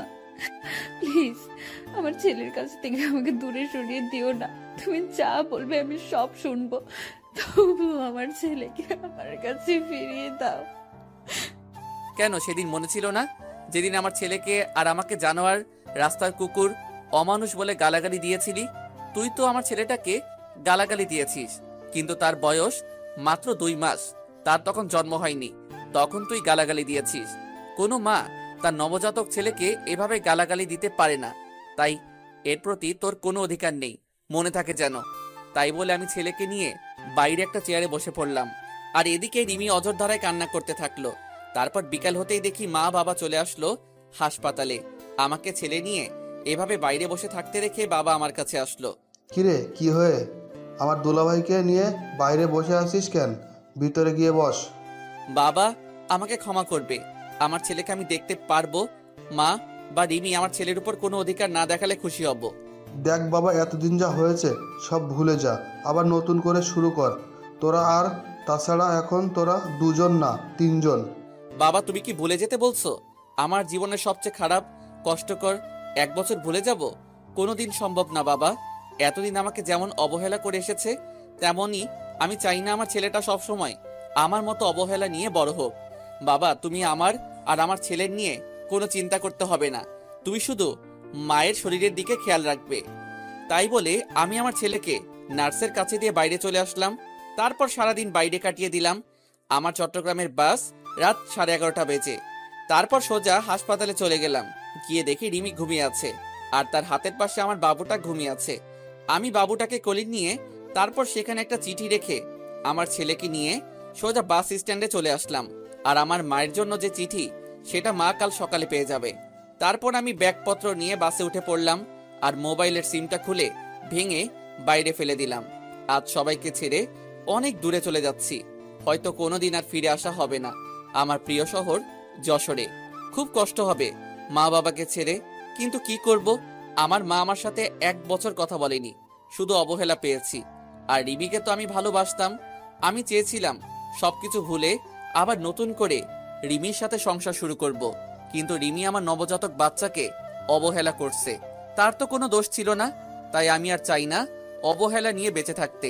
তাই অচেনা শহরে চলে আসলাম নতুন করে জীবন শুরু করতে। পরের দিন সকালে রিমি ঘুম থেকে উঠে দেখে তার ছেলে নেই, আর সেখানে একটা চিঠি রাখা আছে। এদিকে সকালে আহনাফের মায়ের কাছে একটা চিঠি পৌঁছাই দিল একটা অচেনা ছেলে। আহনাফের মা চিঠি পড়তে লাগলো। মা, তুমি যখন আমার চিঠিটা পাবে তখন হয়তো আমি তোমাদের থেকে অনেক দূরে চলে এসেছি নতুন করে জীবন শুরু করতে। মা, আমি জানি তোমাদের ছেড়ে থাকতে খুব কষ্ট হবে, কিন্তু তাও আমাকে মানিয়ে নিতে হবে। আমি যে 1 বছর তোমাদের কাছ থেকে অবহেলা পেয়েছি সেটা আমি সহ্য করতে পারতাম না মা জান। খুব কষ্ট হতো, মাঝে মাঝে মনে হতো এই পৃথিবী ছেড়ে চিরতরে চলে যায়। কিন্তু আমি আমার ছেলের জন্য নিজের ক্ষতি করিনি, কারণ আমার যদি কিছু হয়ে যেত তাহলে আমার মতো আমার ছেলেটাকে এমন অবহেলা নিয়ে বড় হতে হতো। আর আপনজন অবহেলা করলে কতটা কষ্ট হয় শুধু আমি জানি। তাই আমি তোমাদের ছেড়ে অনেক দূরে চলে যাচ্ছি। আমি তো তোমার কাছে সেই 1 বছর আগে মারা গেছি, তাই আর তোমাদের ছেলে বলে পরিচয় দিতে হবে না। আর আমার এই পাপী নোংরা চেহারা তোমাকে আর দেখতে হবে না। তাই আমি আমার ছেলেকে নিয়ে অনেক দূরে চলে যাচ্ছি মা, যেখানে কোনো অবহেলা নেই। যদি কোনোদিন ভুল করে থাকি তাহলে ক্ষমা করে দিও মা। ইতি, তোমার অবহেলার পাও। আহনাফের মা চিঠিটা পড়া মাত্রই কান্না শুরু করে দিল আর তাড়াতাড়ি উঠে হাসপাতালে যেতে লাগলো। এদিকে হাসপাতালে আহনাফের দেওয়ার চিঠি পড়তে থাকলো। রিমি, তুমি হয়তো জানো না, তোমাকে আগে 2 বছর যেভাবে ভালোবাসতাম ঠিক সেইভাবে এখনো ভালোবাসি। কিন্তু আমার ভালোবাসা তুমি বুঝলে না। মনে করেছিলাম জেল থেকে বের হয়ে আবার তোমাকে বিয়ে করে দুজন সুখী থাকবো, কিন্তু বিয়ে হলেও আমরা সুখী হতে পারলাম না। তুমি যদি চাইতে তাহলে আমাদের সংসারটা আজ অন্যরকম হতো, কিন্তু তুমি চাওনি। কারণ আমি যে একটা অমানুষ জানোয়ার, তাই না? তুমি তো একদিন বলেছিলে আমার গর্ভে কোনো অমানুষের বাচ্চা ধারণ করতে পারবো না, কিন্তু আমি তোমার প্রতি কৃতজ্ঞ যে আমার ছেলেটাকে তোমার গর্ভে ধারণ করার জন্য। আর তুমি যেদিন আমাকে ভুল বুঝে থাপ্পড় মেরেছিলে সেদিন জানো কতটা কষ্ট পেয়েছিলাম। আর তুমি কি বলেছিলে? আমাকে ক্ষমা করে দাও। আমি সেদিন রাগের মাথায় উল্টাপাল্টা বলে ফেলেছি। রিমি, তুমি কি জানো মানুষ রাগের মাথায় সবসময় সত্যি কথা বলে, আর তাই সেদিন তুমি যা বলছো হয়তো সব সত্যি। আর আমি তোমার জীবন নষ্ট করেছিলাম, আর সেই জীবন থেকে আমি চিরদিনের জন্য আমার ছেলেকে নিয়ে চলে যাচ্ছি। তুমি তো একদিন বলেছিলে তোর মতো পাপীর চেহারা আমি দেখতে চাই না, তাই আমি তোমার কথা রাখার জন্য চলে যাচ্ছি। আর আমার ছেলেকে আর কোনোদিন অমানুষ বলে গালাগালি করো না। তুমি পারলে যতদিন গালাগালি করো আমাকে করো, আমার ছেলেকে আমি কেমন ভাবে গড়ে তুলবো জানি না, কিন্তু তোমাদের মতো অবহেলা করব না যেভাবে তোমরা আমাকে করছো। তাই আমি চিরদিনের জন্য তোমাদের ছেড়ে চলে যাচ্ছি কোনো এক অজানা শহরে। যদি পারো আমাকে ক্ষমা করে দিও। হিতি একটা অমানুষ। রিমি আহনাফের চিঠি পেয়ে পাগলের মতো কান্না করতে থাকলো আর আহনাফ বলে চিৎকার করতে থাকলো। তখনই আহনাফের মা আসলো রুমে, আর রিমি আহনাফের মাকে জড়িয়ে ধরে চিৎকার করে কান্না করতে থাকলো আর বারবার আহনাফ ফিরিয়ে আসো, আমার ছেলেকে ফিরিয়ে দাও বলে চিৎকার করে কান্না করতে থাকলো। আর এদিকে আহনাফ তার ছোট ছেলেকে নিয়ে এক অচেনা শহরে চলে আসলো। কাউকে চিনে না, কোথায় থাকবে আহনাফ নিজেই জানে না। পরের দিন আমি আমার ছেলেকে নিয়ে একটা চায়ের দোকানে বসে আছি। আমি হালকা নাস্তা করে আমার ছেলের জন্য দুধ কিনে তাকে কষ্ট করে খাওয়ালাম। অনেক হয়েছে, এবার আমার ছেলের একটা নাম রাখতে হবে। তাই আমার ছেলের নাম আব্দুল্লাহ আল সামি রাখলাম, কিন্তু আমি তাকে সামি বলেই ডাকবো। আপনারাও ডাকতে পারেন সামি বলে। তারপর দোকানে আর কিছুক্ষণ বসে থাকার পরে হঠাৎ করে দোকানদার বলল, কি ব্যাপার, আপনি এতটুকু বাচ্চা নিয়ে এভাবে ঘুরে বেড়াচ্ছেন কেন? আর বাচ্চার মা কোথায়? আসলে আমি এই শহরে নতুন, তাই কাউকে চিনি না, আর থাকার একটা জায়গাও নেই, আর বাচ্চার মা নেই, আমি তার মা বাবা।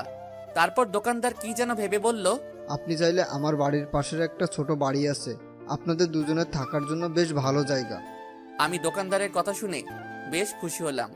আমি আর কিছু না ভেবে তার কথায় রাজি হয়ে গেলাম। তারপর তিনি আমাকে বাসাটা দেখিয়ে দিয়ে চলে গেল আর বলল, আমার বাড়িটা পাশেই, আমি আমার মেয়েকে বলে যাচ্ছি আপনার যা যা লাগবে সব কিছু যেন সে দেখে নেয়, আর কোনো সমস্যা হলে আমার মেয়েকে বলবেন। দোকানদার তাই বলে চলে গেল আর আমি ঘরটা একটু দেখে নিয়ে কাজ শুরু করে দিলাম, মানে ঘর গোছানোর কাজ। কিছুক্ষণ পর দেখি একটা মেয়ে আসলো রুমে।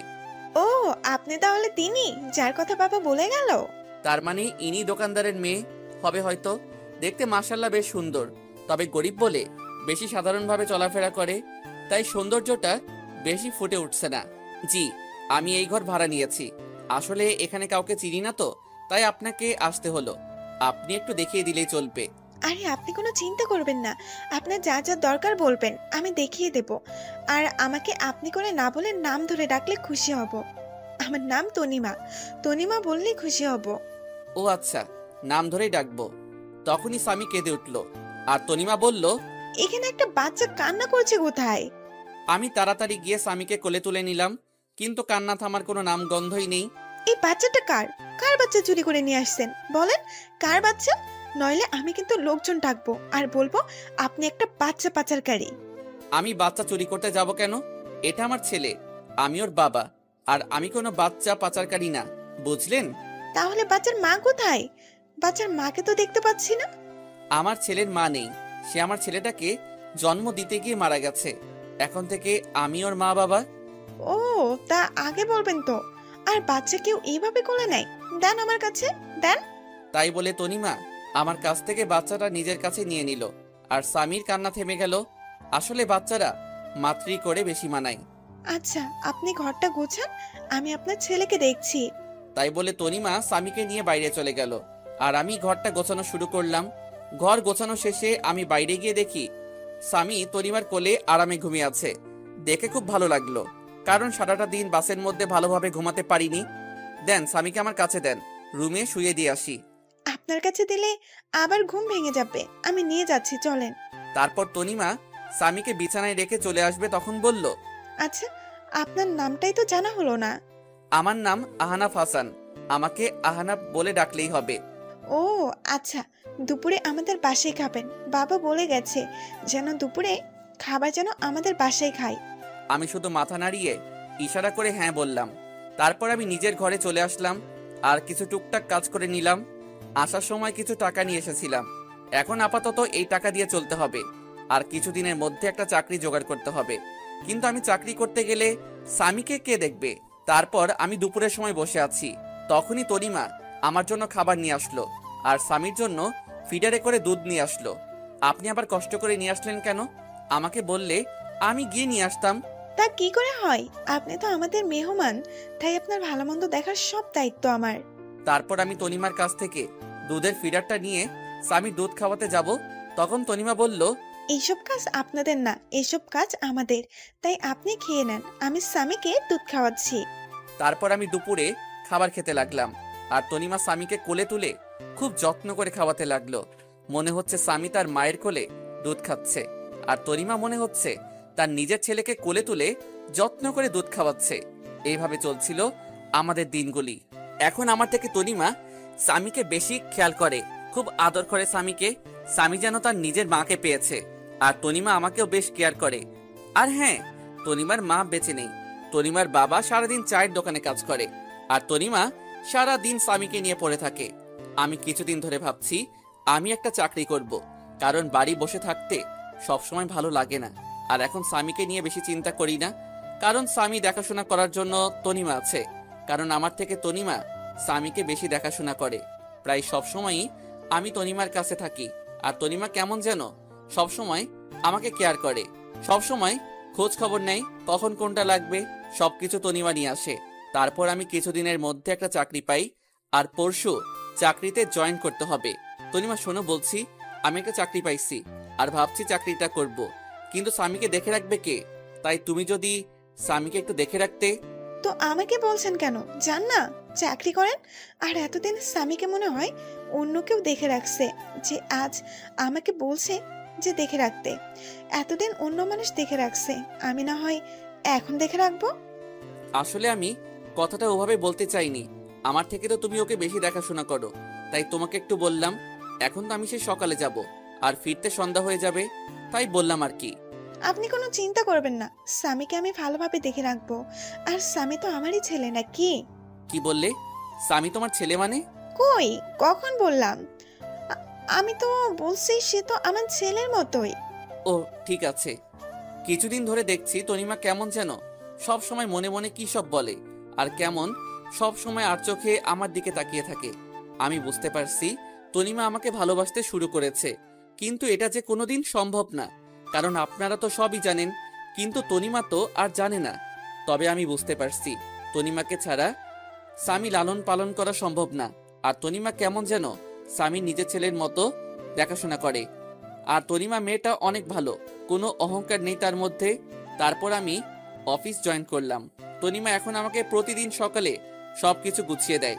সকালে উঠে নাস্তা তৈরি করে দেবে, তারপর সন্ধ্যার পর নিজের স্বামীর মতো করে রাতের খাবার নিয়ে অপেক্ষা করে। কিন্তু তনিমা যা ভাবছে তা কোনোদিন হবার নয়। তনিমাকে আমার সবকিছু বলতে হবে, নইলে পরে অনেক বড় সমস্যা হতে পারে। তাই ভাবলাম তনিমাকে সবকিছু বলে দেব। আমি সকালে অফিসে যাচ্ছি, তখন তনিমার বাবা আমাকে ডাক দিল।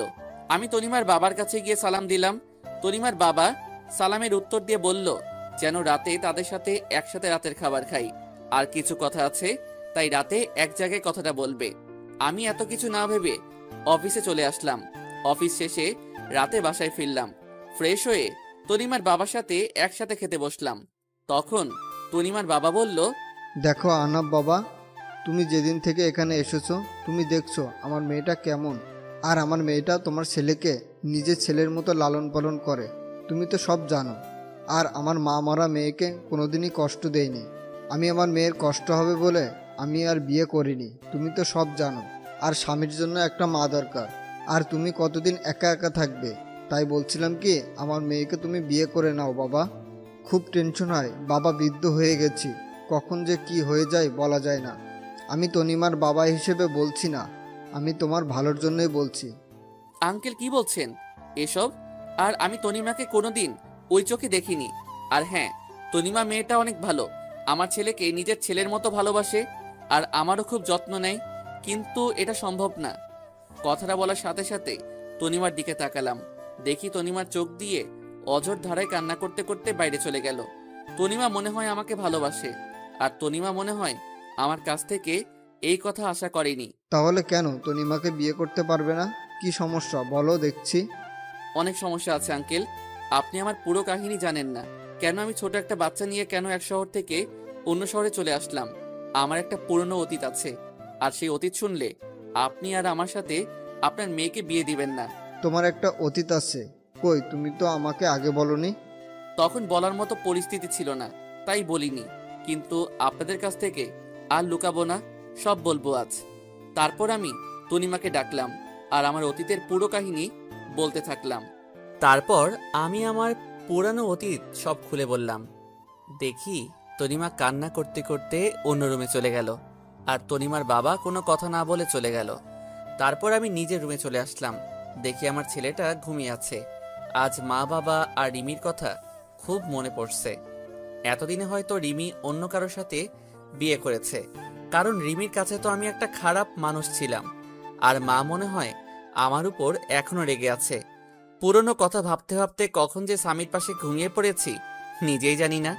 পরের দিন সকালে উঠে ফ্রেশ হয়ে নিলাম, অফিসে যাওয়ার জন্য রেডি হচ্ছি। কিন্তু আজ তনিমা আমাকে নাস্তা করতে ডাকলো না। মনে হয় আমার উপর রেগে আছে। কিন্তু আমি অফিসে গেলে স্বামীর কি হবে? স্বামীর বয়স 8 মাস, তাই তাকে একা রেখে যাওয়া যাবে না। প্রতিদিন তনিমা স্বামীকে তার কাছে নিজের মায়ের মতো দেখাশোনা করত। কিন্তু আজ কি হবে? আমি বিছানায় মাথা নিচু করে বসে আছি। তখনই তনিমা আসলো আর বলল, আপনি অফিসে চলে যান, আমি স্বামীকে দেখে রাখছি। আসলে কাল একটু দেরি করে ঘুমানোর জন্য সকালে উঠতে দেরি হয়ে গেল, তাই আপনার জন্য নাস্তা তৈরি করতে পারলাম না। কাল থেকে আবার তৈরি করে দেব। আমি তনিমার দিকে তাকিয়ে দেখি তনিমার চোখ মুখ ফুলে আছে, আর চোখ কিছুটা লাল হয়ে আছে। মনে হয় সারা রাত কান্না করেছে। তনিমা, আমাকে তুমি ক্ষমা করে দাও। তোমাদের কাছ থেকে আমার পুরনো অতীত লুকানোর জন্য যদি সেদিন সবকিছু বলে দিতাম, তাহলে আজ তোমাকে কষ্ট পেতে হতো না। কিন্তু কি করব বলো, আমি যে চাইলেও সবকিছু ভুলে যেতে পারবো না। আপনি কেন ক্ষমা চাইছেন? আর অন্যায় তো আমি করেছি। আমি আপনার সম্পর্কে সবকিছু না জেনে আপনাকে ভালোবেসেছি। আমি আর আপনাদের মধ্যে আসবো না, কিন্তু স্বামীকে আমার কাছ থেকে দূরে রাখবেন না। স্বামী আপনার ছেলে, আমি কোনোদিন ভাবিনি, সব সময় নিজের ছেলে মনে করে এসেছি। প্লিজ স্বামীকে আমার কাছ থেকে দূরে সরিয়ে দেবেন না। আমি তনিমার কথা চোখ দিয়ে টপটপ করে পানি পড়তে থাকলো। রিমির মধ্যে আর তনিমার মধ্যে কত পার্থক্য। রিমি নিজের সন্তানকে অমানুষ বলে, গালাগালি করে, আর তনিমা স্বামী কিছু না হওয়া সত্ত্বেও স্বামীর জন্য কত ভালোবাসা তার। আমি স্বামীর কাছে গিয়ে স্বামীর 2 গালে 2টা চুমু দিয়ে স্বামীকে তনিমার কোলে তুলে দিয়ে চলে আসলাম অফিসে। এভাবে চলতে থাকলো আমার একাকিত্ব জীবন। এখন স্বামী হাঁটতে শিখে গেছে, আর সব সময় তনিমার সাথে সব সময় দুষ্টামি করে। তনিমা এখন আর আমার উপর তেমন অধিকার দেখায় না। হয়তো তনিমা বুঝে গেছে যে পাওয়ার নাই তা নিয়ে ভেবে লাভ নাই। আর তনিমা স্বামীকে সব সময় কাছে রাখে, খুব আদর করে স্বামীকে। একদিন অফিস থেকে বাসায় আসলাম, তখন তনিমা স্বামীকে আমার কাছে দিতে আসলো। আজ স্বামী আমাকে মা ডেকেছে জানেন? তনিমা, তুমি সব জানো আমার প্রতি ঘটে যাওয়া সব ঘটনা, আর আমি চাই না স্বামী আপনাকে মা বলে ডাকুক, কারণ আপনি তো আর সারা জীবন আর স্বামীকে দেখাশোনা করবেন না। আজ না হয় কাল তোমার বিয়ে হয়ে যাবে, তখন আমি চাই না স্বামী তার মায়ের জন্য কান্না করুক। তাই তুমি ভবিষ্যতের কথা চিন্তা করে এখন মানিয়ে নিলে খুশি হতাম। আমি বুঝতে পারছি, আমি চেষ্টা করব। এভাবে চলে গেল আরো 2 বছর। এখন স্বামী ভালোভাবে কথা বলতে পারে। স্বামী এখন আমাকে আব্বু বলে ডাকে। যেদিন স্বামী আমাকে আব্বু বলে ডেকেছিল সেদিন যে কত খুশি হয়েছিলাম তা ভাষায় প্রকাশ করা যাবে না। আর এখন স্বামী তনিমাকে আন্টি বলে ডাকে। আমি জানি এসব তনিমা শিখিয়ে দিছে। এভাবে আরো কিছুদিন যাওয়ার পর তনিমা এসে বলল, বাবা আমার বিয়ে ঠিক করে ফেলেছে, কিন্তু সে স্বামীকে ছাড়া থাকতে পারবে না বলে অজরধারায় কান্না করতে থাকলো। আমি কি বলে তনিমাকে সান্ত্বনা দেব কিছু খুঁজে পাচ্ছি না, কারণ সেই ছোট থেকে স্বামী কোলে তুলে নিজের হাতে খাইয়ে বড় করেছে।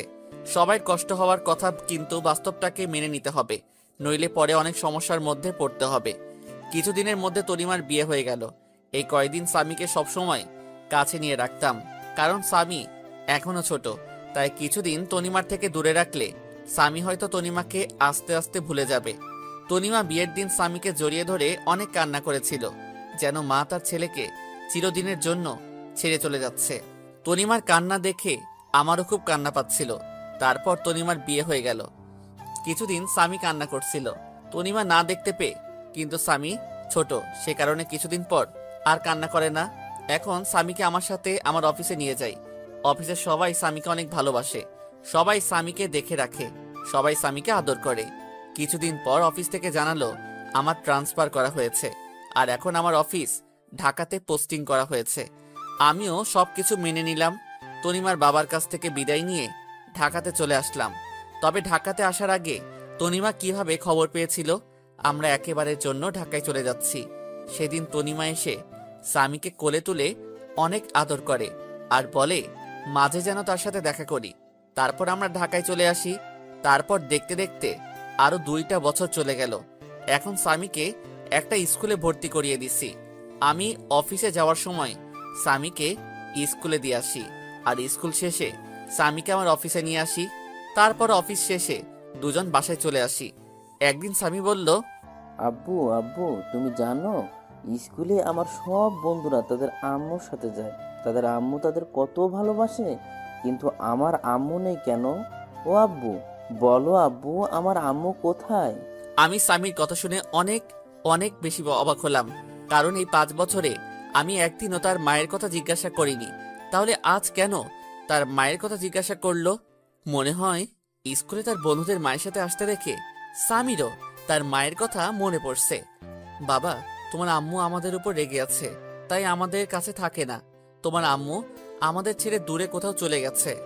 আব্বু আমাদের উপর কি কারণে রাগ করেছে? আমি কি ছোটবেলায় খুব দুষ্টুমি করতাম আম্মুর সাথে? না বাবা, তোমার আম্মু আমার উপর রেগে চলে গেছে। তোমার আম্মু ভালো না, আমার পিচ্চি বাবুটার কষ্ট বোঝে না, তাই তোমার আম্মু ভালো না।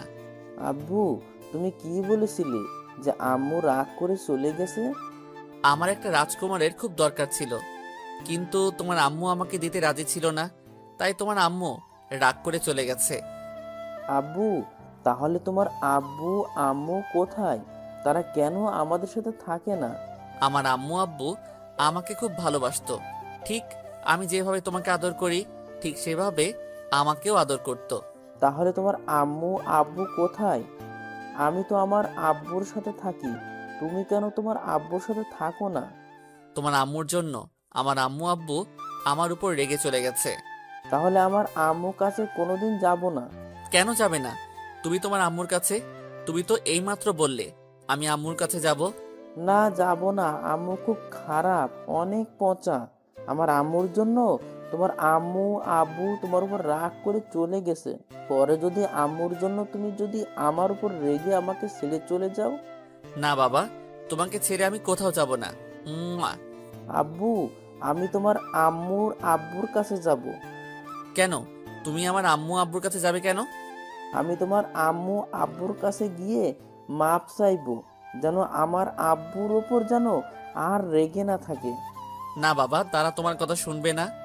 আমার উপর আমার আম্মু অনেক রেগে আছে।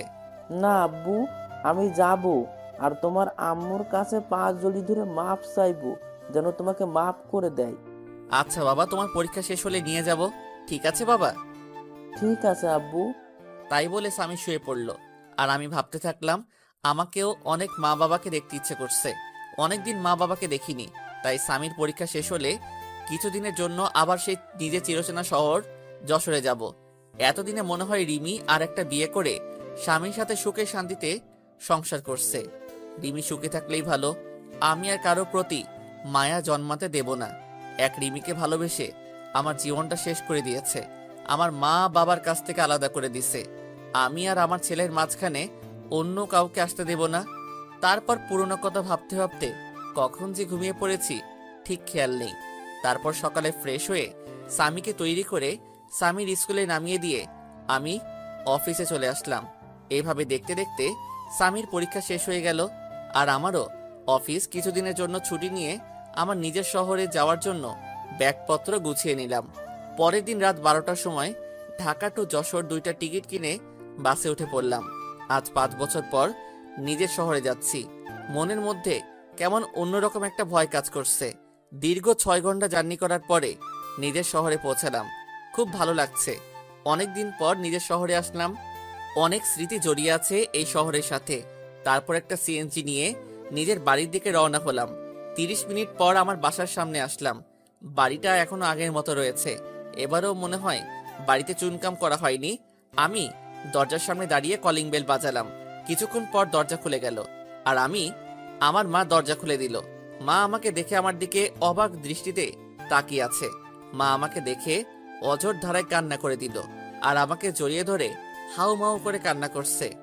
আমিও 5 বছর পর মাকে দেখে আমিও কান্না করে দিলাম। আব্বু, তুমি কান্না করছো কেন? আর ইনি কি তোমার আম্মু? হঠাৎ করে স্বামী ডাকে আমাদের হুঁশ ফিরল। মা আমাকে ছেড়ে দিয়ে বলল, আমার দাদু ভাই। আমি মাথা ঝাঁকিয়ে ইশারা করে বললাম, হ্যাঁ।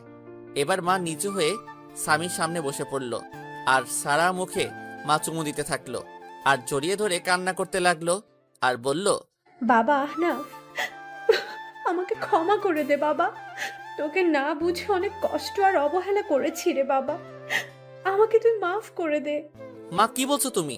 ছেলের কাছে কোনো মা মাফ চাই? তুমি আমাকে মাফ করে দাও এই 5 বছর তোমাদেরকে ছেড়ে দূরে থাকার জন্য। তুমি কাঁদছো কেন আব্বুর আম্মু? তুমি আমার আব্বুর উপর এখনো রেগে আছো? আমার আব্বুকে তুমি মাফ করে দাও। না দাদু ভাই, তোমার আব্বুর উপর আমার কোনো রাগ নেই, তবে অনেক অভিমান রয়েছে। 5 বছর আমার কথা তার একবারও মনে পড়েনি। খুব অভিমান তোমার আব্বুর উপর। আমার উপরে কি রাগ আর অভিমান করে আছো তুমি? যদি রাগ থাকে তাহলে আব্বুর মতো আমাকেও মাফ করে দাও। না দাদু ভাই, তোমার উপর কোনো রাগ বা অভিমান নেই। তুমি তো আমার সোনা দাদু ভাই।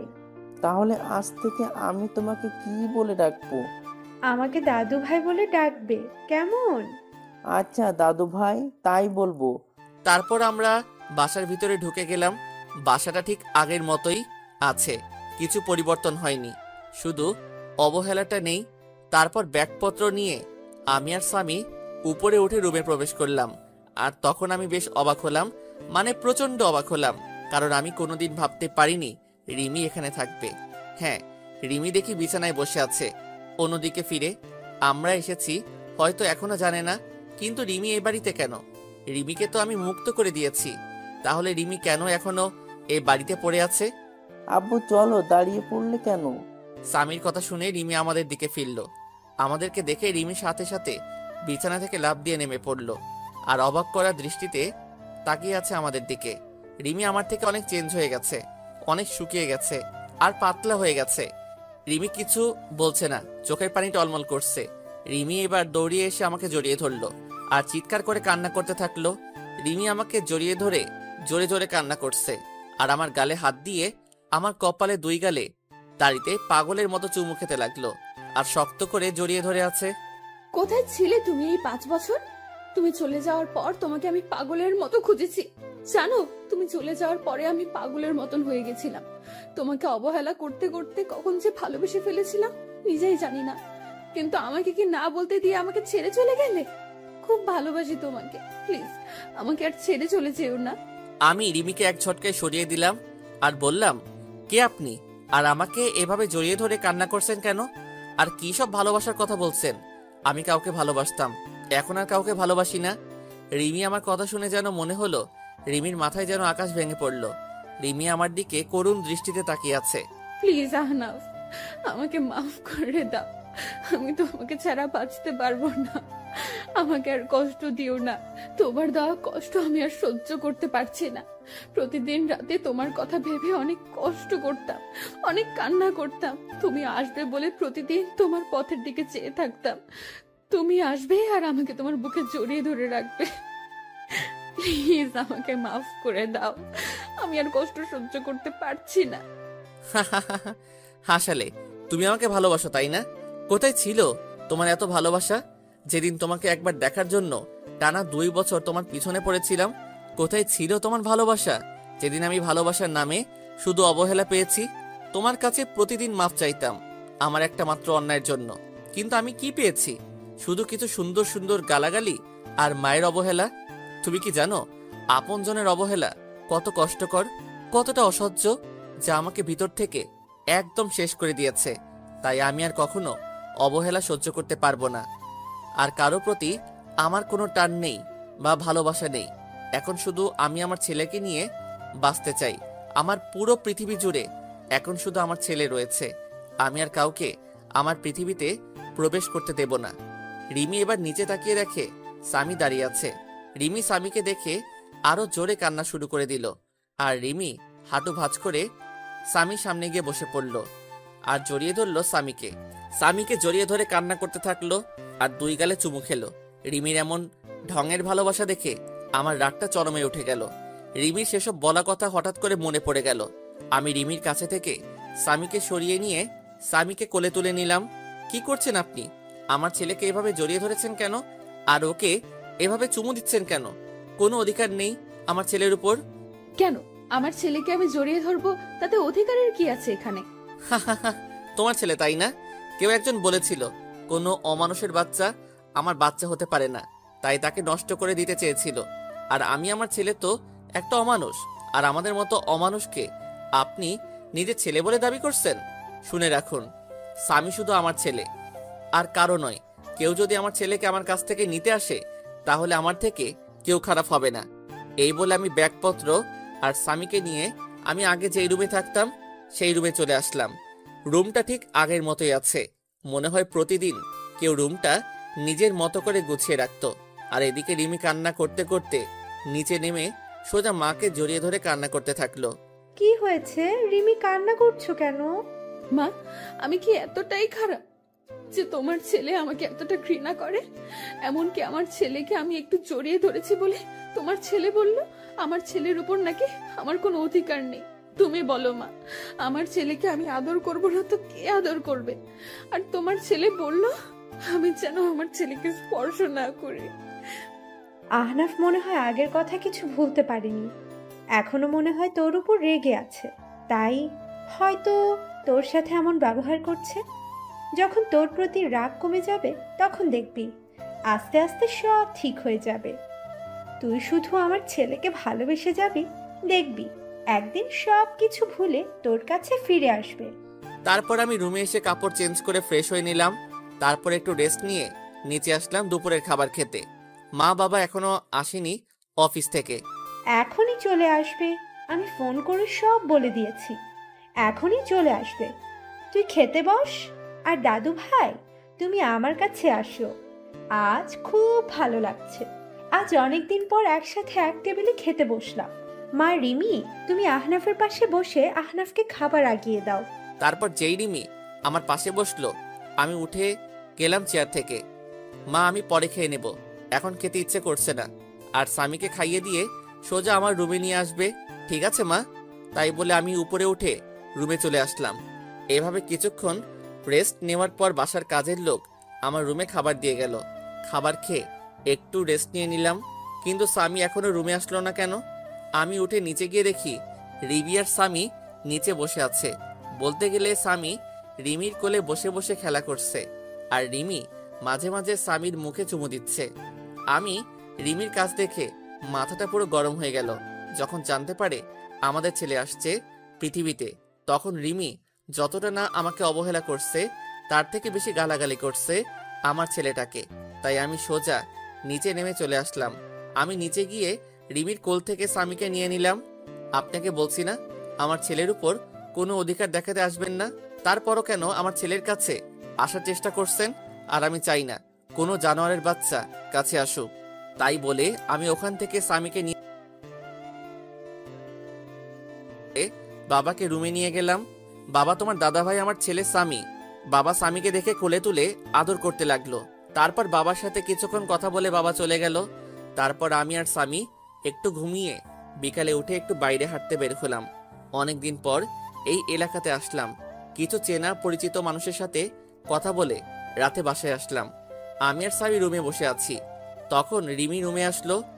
চলেন, রাতের খাবার খেয়ে নেবেন, সবাই নিচে অপেক্ষা করছে। আমি খাবো না। আর আমার খাওয়া নিয়ে তোমাকে চিন্তা করতে মানা করছি না? আর এর আগে 1 বছর যখন আমার খাবার কথা নিয়ে ভাবনি, এখনো না ভাবলেই চলবে। আমি আগে যেরকম ভাবে বাইরে খেতাম এখনো বাইরে বাইরে খাবো। আপনি শুধু মাকে বলেন স্বামীর খাবারটা যেন উপরে দিয়ে যায়। রিমি আর কিছু না বলে কান্না করতে করতে চলে গেল। কাঁদুক, তাতে আমার কি? আমিও অনেক কান্না করেছি, কেউ দেখেনি আমার কান্না। কিছুক্ষণ পর মা রুমে আসলো। বাবা আহনাফ, তুই কি এখনো আমাদের উপর রাগ করে আছিস বাবা? যদি এখনো রাগ করে থাকিস তাহলে মাফ করে দে বাবা। আমরা সবাই নিজেদের ভুল বুঝতে পেরেছি। চল বাবা, একসাথে খেয়ে নি। না মা, আমার কিছু খেতে ইচ্ছে করছে না। আর তাছাড়া আমার বাইরের খাবার খেয়ে অভ্যাস হয়ে গেছে, তাই বাসার খাবার না খেলেও চলবে। তুমি স্বামীকে নিয়ে খাইয়ে দাও, আমি রুমে বসে আছি। মা আর কোনো কথা না বলে স্বামীকে নিয়ে চলে গেল। যাওয়ার সময় দেখলাম মায়ের চোখে হালকা পানি টলমল করছে। খুব কষ্ট হলো মায়ের চোখে পানি দেখে। মা কোনো দোষ করেনি, রিমির জন্যই তো মা আমাকে অবহেলা করত। না, মাকে আর কষ্ট দেব না। তারপর কিছুক্ষণ পর দেখি রিমি স্বামীকে দিয়ে গেল, আর আমি স্বামীকে বিছানায় বসিয়ে রুমের দরজা বন্ধ করে দিলাম। রিমির চোখে পানি দেখলাম, কাঁদলে কাঁদুক, তাতে আমার কিছু করার নেই। বিছানায় শুয়ে শুয়ে ভাবছি রিমি আমাকে আগে দু চোখে দেখতে পারতো না, আর এখন কেমন দৃষ্টিতে তাকিয়ে থাকে। রিমির চোখে এখন আমার জন্য অন্য কিছু দেখি। হয়তো আমার অনুপস্থিতিতে আমাকে ভালোবেসে ফেলছে। কিন্তু রিমির উপর যে এখন আমার কোনো রকম ফিলিংস কাজ করে না। 5 বছর আগের কথা মনে পড়লে ভীষণ রাগ আর কষ্ট হয় খুব। পুরনো কথা ভাবতে ভাবতে কখন যে ঘুমিয়ে গেছি নিজেই জানি না। পরের দিন সকালে ঘুম থেকে উঠে দেখি স্বামী বিছানায় নেই। আমি তাড়াতাড়ি বিছানা থেকে উঠে চোখ মুছতে মুছতে নিচে এসে দেখি স্বামীকে সুন্দর পোশাক পরিয়ে নিজের কোলে তুলে খুব সুন্দর করে নিজের হাতে খাইয়ে দিচ্ছে, আর তারা কথা বলছে। বাবা, তোমার এতদিন মায়ের কথা মনে পড়েনি? খুব মনে পড়তো আম্মু। আমার স্কুলের সব বন্ধুদের তাদের মা স্কুলে নিয়ে যেত, আবার নিয়ে আসতো।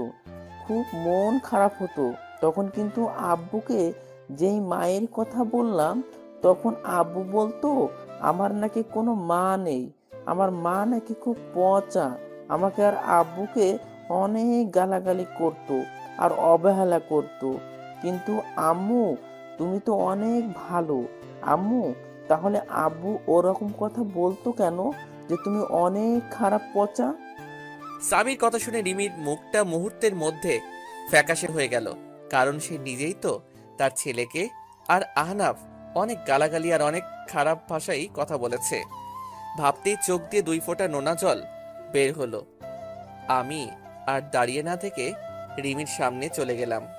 এই যে মিস ভদ্রমহিলা, আপনার লজ্জা করে না পরের ছেলেকে আদর করতে? আর আমাদের মতো পাপী নোংরা মানুষকে স্পর্শ করলে আপনার আবার সমস্যা হবে। আর স্বামী, তোমাকে না বলছি আমাকে না বলে কোথাও যাবে না? তাহলে কেন এখানে আসছো? আর আমি বলেছি না তোমার আম্মু নেই, তাহলে কেন এই মহিলাকে আম্মু বলছো? আর যেন কোনোদিন তোমাকে আম্মু বলতে না দেখি, মনে থাকবে তো? আর আমি তোমার আব্বু আম্মু, মনে থাকবে তো? আব্বু, কিন্তু এই আম্মুটা বলেছে উনি নাকি আমার আম্মু, তাই আমি আম্মু বলে ডেকেছি। আর এই আম্মু আমার অনেক ভালোবাসে আর আদর করে, আমি আম্মু বলে ডাকি। চুপ, একদম চুপ। আর একবার আম্মু বলে, তোমাকে একটা থাপ্পড় মারবো। স্বামী আমার ঝাড়ি শুনে ভয় পেয়ে গেল। আর কান্না করতে লাগলো। প্লিজ স্বামীকে বকবেন না, ওর কোনো দোষ নেই। আমি ওকে জোর করে নিয়ে আসছি। আর ওকে কেন পাপী নোংরা বলছেন? ও তো একটা ছোট বাচ্চা। এই কথাটা আজ থেকে 5 বছর আগে আমার ছেলেকে বলেছিল। তখন সে একদম বাচ্চা ছিল, একদম নিষ্পাপ ছিল। এতটাই নিষ্পাপ ছিল যে তার তখনও জন্ম হয়নি। তখন থেকে সে অন্যায়ভাবে নিয়মিত অমানুষ পাপী জানোয়ার বলে স্বীকৃতি পেয়েছে। আমার কথা শুনে রিমি এবার মাথাটা নিচু করে জোরে জোরে কান্না করতে করতে ফ্লোরে বসে পড়ল আর কান্না করতে থাকলো। আমি স্বামীকে নিয়ে চলে আসলাম উপরে। স্বামী কান্না করতে করতে আমার কাঁধের উপর ঘুমিয়ে পড়েছে। আমি স্বামীকে বিছানায় রেখে ফ্রেশ হতে চলে গেলাম। ফ্রেশ হয়ে গুছিয়ে নিলাম, একটু বাবার অফিসে যাব। আজ অনেকদিন পর একটু অফিসে যাব, কিন্তু স্বামী ঘুমিয়ে পড়েছে। ওকে রেখে যাব নাকি সাথে নিয়ে যাব, এই নিয়ে চিন্তায় পড়ে গেলাম। তারপর স্বামীকে রেখে যাওয়ার সিদ্ধান্ত নিলাম। তারপর রুম থেকে বেরিয়ে মায়ের কাছে চলে গেলাম। মা, আমি একটু অফিস যাচ্ছি। স্বামী ঘুমিয়ে আছে, আমি জেগে গেলে তোমার কাছে রাখবে, আর যেন কেউ ওকে স্পর্শ করে না, তাহলে আমার থেকে খারাপ কেউ হবে না। বাবা আহনাফ, তুই এখনো পুরনো কথা ভুলতে পারিসনি। বাবা, আগের সব কথা ভুলে গিয়ে নতুন করে শুরু করা যায় না? মা, আমি চাইলেও কিছু ভুলতে পারবো না, যার জন্য আমার জীবন থেকে 5টা বছর কষ্ট আর অবহেলা কেটেছে। 5 বছর আমার মা বাবার সাথে সম্পর্ক বিচ্ছিন্ন করছে একটা নিষ্পাপ শিশু। তার জন্য 5 বছর মায়ের আদর থেকে বঞ্চিত হয়েছে। কিভাবে সবকিছু ভুলে যাব বলো মা? আমি এখানে আসতে চাইতাম না, শুধু স্বামী তোমাদের দেখবে বলে আসছি এখানে। আর যদি তোমরা মনে করো আমি এসে তোমাদেরকে আবার বিরক্ত করছি, তাহলে একবার বলো, এখনই চলে যাব, আবার চিরদিনের জন্য। না বাবা, যাস না তুই। যেভাবে থাকিস আমরা আর কিছু বলবো না, কিন্তু আমাদের ছেড়ে আর যাস না। আর কত কষ্ট দিবি এই মাটাকে? আমি কোনো কথা না বলে চলে আসলাম ওখান থেকে। তারপর সোজা অফিসে চলে আসলাম। অফিসে সবার সাথে বেশ আড্ডা দিলাম, যারা নতুন স্টাফ তাদের সাথে পরিচয় হয়ে নিলাম। তারপর দুপুরে বসে আছি, লাঞ্চ করার সময় হয়ে গেছে। আমি নিজের ডেস্কে বসে আছি, তখন বাবা আসলো আর বলল, চল আহনাব, লাঞ্চ করে আসি। কিন্তু আমি যেতে চাইলাম না, শুধু স্বামীর জন্য বাসায় আসলাম। বাবা কলিং বেল বাজালো। কিছুক্ষণ পর মা এসে দরজা খুলে দিল। আমি ভিতরে ঢুকে দেখি স্বামী আর রিমি দুজনে হেসে হেসে খেলা করছে আর দুষ্টামি করছে। রিমি আমাকে আসতে দেখে রিমি স্বামীর থেকে দূরে সরে গেল, মনে হয় কিছুটা ভয় পাইছে। আমি আর কিছু বললাম না, কারণ এখানে বাবা রয়েছে। আমি চুপচাপ স্বামীকে নিয়ে উপরের রুমে চলে আসলাম। কিছুক্ষণ পর রিমি রুমে আসলো। আপনাকে নিচে ডাকছে দুপুরের খাবার খেতে। সবাই নিচে বসে আছে, অপেক্ষা করছে। আমি খাবো না, ক্ষুধা নাই, বাইরে থেকে খেয়ে নিব। আপনি চলে যান সামনে থেকে। কেন বাইরে খাবেন কেন? আপনার জন্য খাবার রান্না করা হয়েছে তো। এসব ঢং বাদ দেন। এতদিন কোথায় ছিল তোমার এসব ঢং? যত সব ঢং দেখলে বাঁচি না। আর একটা কথা, আপনাকে না বলা হয়েছে স্বামীর থেকে দূরে থাকবেন? কারণ আমি কিছুদিনের জন্য এখানে এসেছি, আবার কিছুদিন পর কাউকে না বলে হঠাৎ করে হারিয়ে যাব। তাই স্বামীর সাথে বেশি কথা বলবেন না, পরে সমস্যা হবে। তখন বারবার আপনার কাছে যাইতে চাইবে, আর সেটা কোনোদিন সম্ভব না। আর বিকালে আমি উকিলের কাছে যাব, কারণ 5 বছর আগে যেই কাজ করতে চেয়েছিলাম সেটা এখন করব। মানে আপনাকে ডিভোর্স দিয়ে চিরদিনের জন্য মুক্ত করে দেব। রিমি এবার দৌড়িয়ে এসে আমার পা জড়িয়ে ধরলো আর বলল, প্লিজ আনাফ, একবার আমাকে ক্ষমা করে দাও। আর কষ্ট দিও না, অনেক কষ্ট সহ্য করেছি, আর পারছি না। তুমি যদি চলে যাও তাহলে যাবার আগে আমাকে খুন করে যাবে, কারণ তোমাকে আর আমার ছেলেটাকে ছাড়া আমি বাঁচতে পারবো না। তুমি চলে যাবার আগে আমাকে তোমার হাত দিয়ে খুন করে চলে যাবে, তাহলে আমাকে আর কোনোদিন কষ্ট পেতে হবে না। রিমির কান্না দেখে আমার খুব খারাপ লাগলো, খুব কষ্ট হতে লাগলো। কারণ রিমিকে তো আমি পাগলের মতো ভালোবাসতাম, এখনো ভালোবাসি। কিন্তু আমার রাগ আর অভিমানের কাছে আমার ইগোটা বারে বারে হার মেনে যাচ্ছে। তখন স্বামী আমাদের কাছে আসলো। স্বামী সোজা গিয়ে রিমির সামনে গিয়ে রিমির চোখের পানি মুছে দিচ্ছে। আম্মু, তুমি আব্বুর পা ধরে কান্না করছো কেন? তুমি কেঁদো না আম্মু, আমিও কিন্তু কেঁদে দেব। আর আব্বু, আম্মু তোমার কাছে কিসের জন্য মাপ চাইছে? তুমি আম্মুকে মাফ করে দাও আব্বু। সামি, তুমি তোমার দাদু ভাইয়ের কাছে যাও। আর তুই আমার ছেলেটাকে নিজের করে নিয়েছিস, যে তোর হয়ে কথা বলছে তোকে ক্ষমা করে দিতে পারি। তাহলে আমার জীবন থেকে 5 বছর ফিরিয়ে দেই, যেখানে আমি প্রতিনিয়ত অবহেলা পেয়েছি। তোর কারণে আমি 5 বছর মা বাবার থেকে দূরে থেকেছি। তোর কারণে মায়ের কাছ থেকে যে অবহেলা পেয়ে প্রতি রাতে কান্না করেছি, কষ্টে বুক ফেটে চিৎকার করে কান্না করতাম। দিতে পারবি সেই চোখের পানি? তোর জন্য আমার ছেলেটা 5 বছর মায়ের আদর থেকে বঞ্চিত হয়েছে। ফিরিয়ে দিতে পারবি আমার জীবনের সবচেয়ে কালো অধ্যায় ভুলিয়ে দিতে? রিমি কোনো কথা না বলে ফ্লোরে বসে বসে কান্না করছে। আমি রুম থেকে চলে আসলাম বাইরে। তারপর স্বামীকে নিয়ে বাসা থেকে বের হয়ে গেলাম। ভীষণ রাগ হচ্ছে রিমির উপর। যখন আমাদের ছেলে গর্ভে ছিল তখন মনে ছিল না এসব কথা। যত সব আহ্লাদ খানি দেখলে বাঁচি না। তারপর সোজা ভালো একটা উকিলের কাছে আসলাম, যেন 20 দিনের মধ্যে ডিভোর্স পেপার রেডি করতে পারে। তারপর উকিলের সাথে সব কথা বলে বাইরে চলে আসলাম। রাত 9টার সময় আমি আর স্বামী বাইরে থেকে কিছু খাবার খেয়ে রাতে বাসায় আসলাম, কারণ স্বামীকে আবার বেশি রাত পর্যন্ত বাইরে রাখা যাবে না। তাই বাসায় চলে আসলাম। বাসায় এসে রুমে একটু রেস্ট নিচ্ছি, তখন রিমি আসলো আমার রুমে। আম্মু রাতের খাবার খাওয়ার জন্য ডাকছিল, আপনি আসবেন না? না, আমি আর স্বামী বাইরে থেকে খেয়ে এসেছি, এখন আমরা কেউ ডিনার করব না। আর আপনাকে না মানা করছি আমাদের উপর কোনো রকম অধিকার ফলাবেন না, তাও আপনার লজ্জা করে না? কেন বারবার নীল লজ্জের মতো আমার রুমে আসেন? হ্যাঁ? রিমির চোখ দুইটা পানিতে টলমল করছে, এখনই মনে হয় পানি ছেড়ে দেবে। স্বামীকে কেন বাইরে খাবার খাওয়ালেন? ও তো এখনো ছোট, বাইরের খাবার খাইলে শরীর অসুস্থ করবে। কেউ একদিন আমাদের বলেছিল রাস্তায় কুকুর, আর রাস্তার কুকুররা বাইরের খাবার খাইলে কিছু হবে না। আর এই 5 বছর আমরা বাইরের খাবার খাই, তাই আপনি বেশি অধিকার না দেখিয়ে নিজে নিজের মতো থাকবে, আর আমরা আমাদের মতো। রিমি এবার কান্না করে দিল, কারণ এখন তার বলার কিছু নেই। কারণ এই কথাগুলো রিমি একদিন আহনাফকে বলেছিল। তাই রিমি আর কিছু না বলে রুম থেকে বের হয়ে গেল। আব্বু, তুমি আম্মুকে সব সময় কাঁদাও কেন? তুমি জানো না আব্বু আম্মু আমাকে অনেক আদর করে, নিজের হাতে খাইয়ে দেয়, জড়িয়ে অনেক আদর করে আমায়। আব্বু, আমরা এখানে সারা জীবন থাকতে পারি না? আর দাদু ভাইটা অনেক ভালো, খুব আদর করে আমাকে। না আব্বু, আমরা এখানে থাকবো না। যদি এখানে থাকি তাহলে তোমার কাছ থেকে আমাকে আবার আলাদা করে দেবে। আর তুমি কি চাও বাবা যে আমি তোমার কাছ থেকে দূরে সরে যাই? না আব্বু, তুমি আমাকে রেখে চলে যেও না, আমি তোমার কাছেই থাকবো। কিন্তু আমরা যে কদিন এখানে আসি সে কয়দিনে আমি আম্মুর কাছে একটু আদর পেয়ে নি। আমি স্বামীর কথা ভেবে কি বলবো কিছু বুঝতে পারছি না।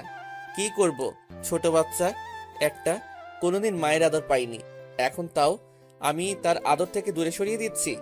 না বাবা, তুমি যত ইচ্ছা তোমার আম্মুর কাছে যেতে পারো, কিন্তু আমরা এখান থেকে চলে যাওয়ার পর কিন্তু আম্মুর জন্য কান্না করতে পারবো না। আচ্ছা, মনে থাকবে আব্বু।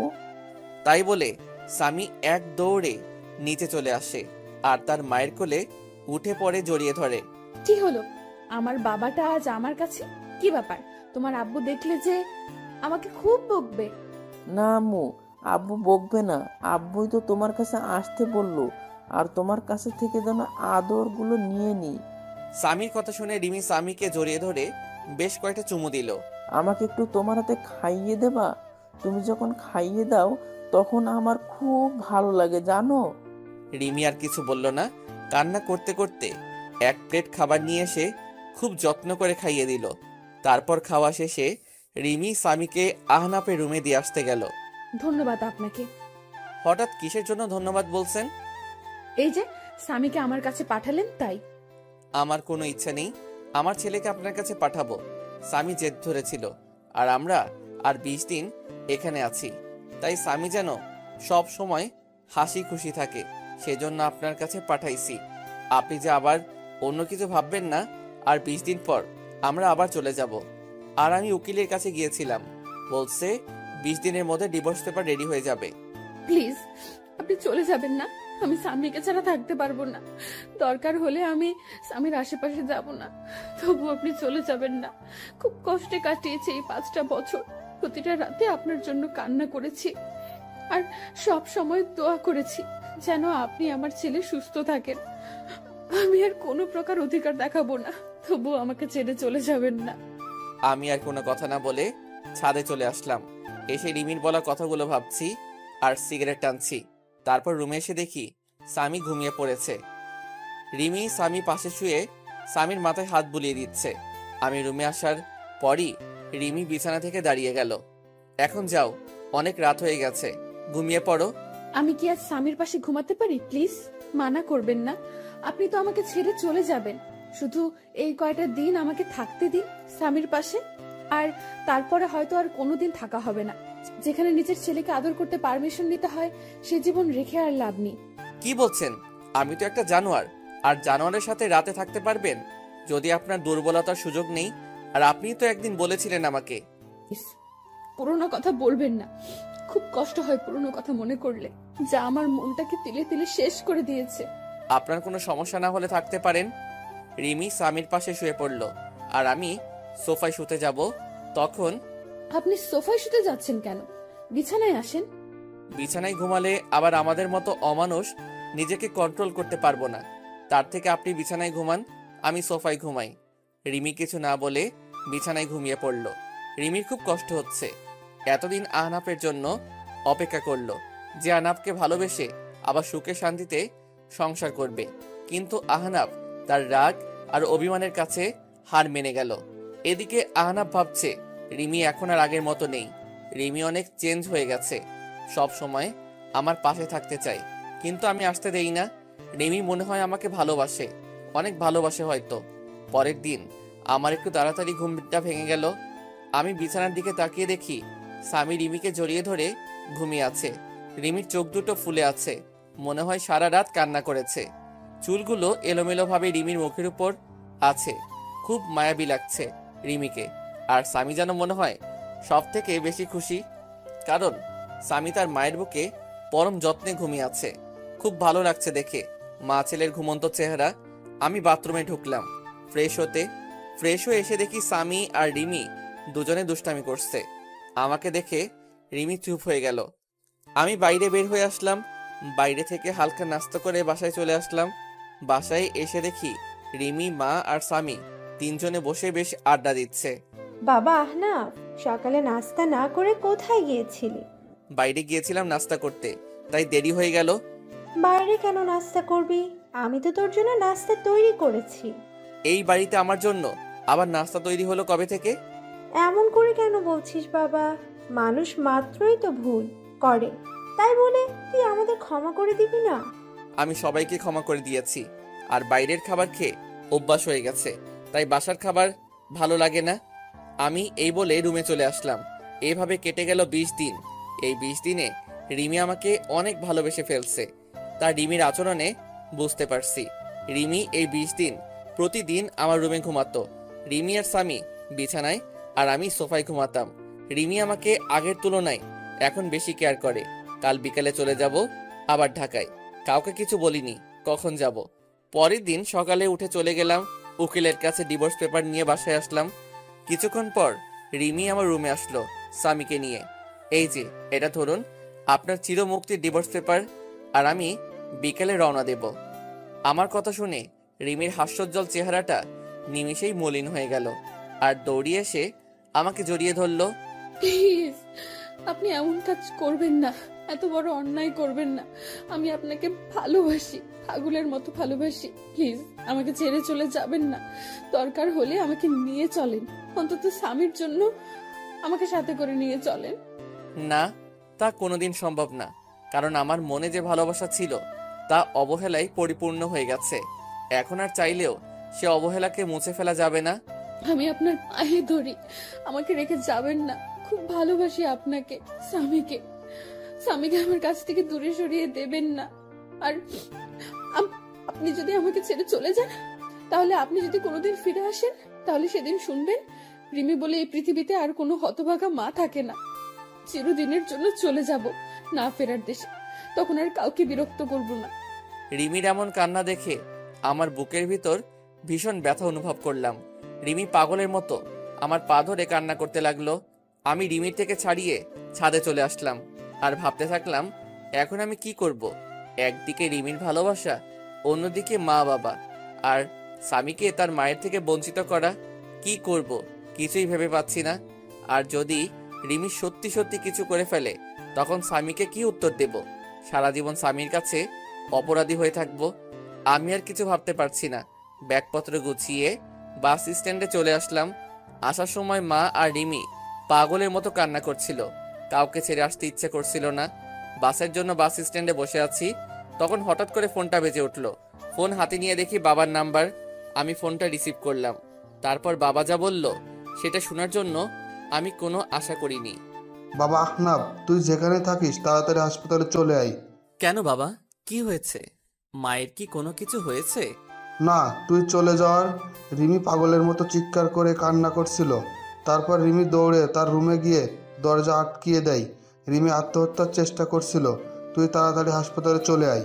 তাই বলে বাবা ফোন কেটে দিল। আমি বাবার কথা শুনে বাস স্ট্যান্ডে একটা বেঞ্চে বসে পড়লাম। রিমি সেদিন বলেছিল যে আমি যদি চলে যাই তাহলে সে এই পৃথিবী থেকে চিরদিনের জন্য চলে যাবে। কিন্তু আমি রিমির কথা বেশি একটা গুরুত্ব দেইনি। রিমির কথা ভাবতে ভাবতে চোখ দিয়ে কয়েক ফোঁটা পানি বের হলো। আমি তাড়াতাড়ি ব্যাগ নিয়ে আমি আর স্বামী সোজা হাসপাতালে চলে আসলাম। হাসপাতালে এসে দেখি মা আর বাবা বসে আছে। আমি যাওয়া মাত্রই মা আমাকে একটা ঠাস করে চড় মারল। তোর জন্য মেয়েটা আর কত কষ্ট পাবে, তুই এত পাষাণ কিভাবে হলি? এখন তোকে আমার ছেলে বলতেও ঘৃণা করছে। একজন মায়ের কাছ থেকে তুই তার বাচ্চা নিয়ে দূরে চলে গেছিস। তুই জানিস এটা কোনো মা সহ্য করতে পারবে না। মেয়েটা প্রতি রাতে তোর জন্য কত কান্না করেছে জানিস? প্রতিদিন আমাকে জড়িয়ে প্রচুর কান্না করতো আর বলতো, মা তুমি আমার ছেলে আর স্বামীকে ফিরিয়ে দিতে, কিন্তু আমি কিছু বলতে পারতাম না। আজ যদি আমার মেয়েটার কিছু হয়ে যায় তাহলে চিরদিনের জন্য আমাকেও হারাতে হবে। আমি মায়ের কথা শুনে মাথা নিচু করে কান্না করছি। প্রচুর কষ্ট হচ্ছে রিমির এই অবস্থা দেখে। আজ যদি রিমির কিছু হয়ে যায় তাহলে আমি সারা জীবনে নিজেকে ক্ষমা করতে পারবো না। আর স্বামীকে কি বলবো আমার জন্য তার এই পৃথিবী থেকে চলে গেছে। খুব কান্না পাচ্ছে। বাবাকে জড়িয়ে কান্না করতে থাকলাম। কিছুক্ষণ পর ডাক্তার বের হয়ে আসলো। আমি দৌড়িয়ে ডাক্তারের কাছে গেলাম। ডাক্তার, আমার রিমি এখন কি রকম আছে? কি হলো ডাক্তার সাহেব, কথা বলছেন না কেন? কি হয়েছে আমার রিমির? দেখুন, আমরা আমাদের বেস্ট চেষ্টা করছি, কিন্তু জ্ঞান না ফেরা পর্যন্ত কিছু বলতে পারছি না। আমি কি একটু দেখা করতে পারি রিমির সাথে? না, এখন দেখা করা সম্ভব না। জ্ঞান ফিরলে কেবিনে দেওয়া হবে, হলেই তখন দেখা করতে পারবে। আমি স্বামীকে জড়িয়ে ধরে কান্না করে দিলাম। আমি যদি রিমিকে মেনে নিতাম তাহলে আজ এই দিনটা দেখতে হতো না। আজ আমি আমার অভিমান আর ইগোর জন্য রিমিকে চিরতরে হারিয়ে ফেলবো। না, এ হতে পারে না। রিমি আমাকে ছেড়ে চলে যেতে পারে না। আমি আস্তে আস্তে মায়ের কাছে গেলাম। মায়ের সামনে হাঁটু গেড়ে বসে পড়লাম। মা, আমাকে তুমি ক্ষমা করে দাও। আজ আমার জন্য রিমির এই অবস্থা। খুব কষ্ট হচ্ছে মা। মা, তুমি রিমিকে বলো তোমার স্বামী তোমার কাছে চলে এসেছে। তুমি রিমিকে উঠতে বলো মা। মা আমার মাথায় হাত বুলিয়ে দিয়ে বলল, কিচ্ছু হবে না তোর। রিমির দেখিস সব ঠিক হয়ে যাবে। এভাবে কান্না করিস না, শক্ত হ বাবা। 17 ঘন্টা পর রিমির জ্ঞান ফিরল আর রিমিকে পাশের একটা কেবিনে শিফট করলো। তারপর ডাক্তার সাহেব আমাদের একজন একজন করে দেখা করতে গেল। প্রথমে মা দেখা করতে গেল। কিছুক্ষণ পর মা বের হয়ে আসলো। তারপর আমি আর স্বামী গেলাম রিমির কাছে। রিমি আমাকে দেখে মুখ অন্যদিকে ঘুরিয়ে নিল। আমি গিয়ে রিমির একটা হাত আমার হাতের মুঠোয় মধ্যে করে শক্ত করে ধরলাম। তুমি চিরদিনের জন্য চলে যেতে চাইছিলা, তাই না? তুমি চলে গেলে তোমার ছেলের মা হবে কে? তোমার ছেলেকে আদর করবে কে? তুমি চলে গেলে স্বামী মা বলে কাকে ডাকবে? তুমি চলে গেলে এ অমানুষকে মানুষ করবে কে? আমাদের কথা একবারও ভাবলে না তুমি? তুমি চলে গেলে আমার মা বাবাকে দেখে রাখবে কে? একবারও আমাদের কথা ভাবলে না তুমি? আমি চলে গেলে কারোর কি এসে যায়? ছেলে থাকতে ছেলেকে ঠিক মতো কাছে টানতে পারি না। স্বামী থাকতে আমি একজন স্বামী হারা। তাই আমি আর বাঁচতে চাই না। তুমি জানো, তুমি যেদিন আমার দুধের বাচ্চাকে নিয়ে চলে গিয়েছিলে সেদিন আমি মরে যেতে ইচ্ছে করেছিল। আমি আমার নিজের গর্ভের ছেলেকে গালাগালি করছি, প্রতিটা রাতে কান্না করছি যে আমি একজন মা হয়ে কিভাবে আমার সন্তানকে অবহেলা করেছি। তাই আমি আর বেঁচে থাকতে চাই না, যেখানে সব থাকতেও আমি একজন হতভাগী। এই যে তোমার স্বামী আর তোমার ছেলে তোমার কাছে ফিরে এসেছে, আর কোনোদিন তোমাকে ছেড়ে যাব না, আর তোমার কাছ থেকে তোমার ছেলেকে আলাদা করব না। এখন থেকে এই দুটো অমানুষকে মানুষ করার দায়িত্ব তোমাকে দিলাম। কি পারবে না মানুষ করতে? একদম আমার স্বামী আর ছেলেকে অমানুষ বলবে না, আর একবার যদি ওই কথা বলো তাহলে দেখিও আমি তোমাকে মার্ডার করে দেব। ওকে মহারানী, আর বলবো না, কিন্তু একটা বিষয়ে আমাকে খুব ভাবাচ্ছে। কি বিষয়ে ভাবছো? তুমি দেখি আমার স্বামীটাকে নিয়ে এত চিন্তা করছে। বিষয়টা হলো, তুমি কি খেয়ে আত্মহত্যা করতে গেছিলে যে বেঁচে গেলে? শুনলাম নাকি ফিনাইল খেয়েছিলে। ফিনাইল খাইলে কেউ মরে নাকি? বাথরুমের হারপিক খাইলে মনে হয় এত সময় সোজা উপরে উঠে যেতে। আচ্ছা সমস্যা নেই, এবার থেকে আত্মহত্যা করতে চাইলে আমাকে বলবে, আমি হারপিক নিয়ে আসবো। কুত্তা, তুই আমাকে নিয়ে মজা করছিস? আজ দাঁড়া, তোকে আমি মেরে ফেলবো। তাই বলে রিমি আমাকে মারতে লাগলো। তারপর রিমিকে আমি জড়িয়ে ধরলাম, আর রিমিও আমাকে শক্ত করে জড়িয়ে আমার বুকে মাথা রাখলো। মনে হচ্ছে রিমি তার সবচেয়ে নিরাপদ জায়গা পেয়ে গেছে। আমি রিমির মাথা উঠিয়ে রিমির কপালে একটা চুমু খেলাম। তারপর রিমি আবার আমাকে জড়িয়ে ধরলো। আব্বু, তুমি আমাকে জড়িয়ে না ধরে আম্মুকে জড়িয়ে আসো কেন? আমাকে জড়িয়ে ধরো, নাইলে আমি দাদু ভাইকে সব বলে দেবো কিন্তু।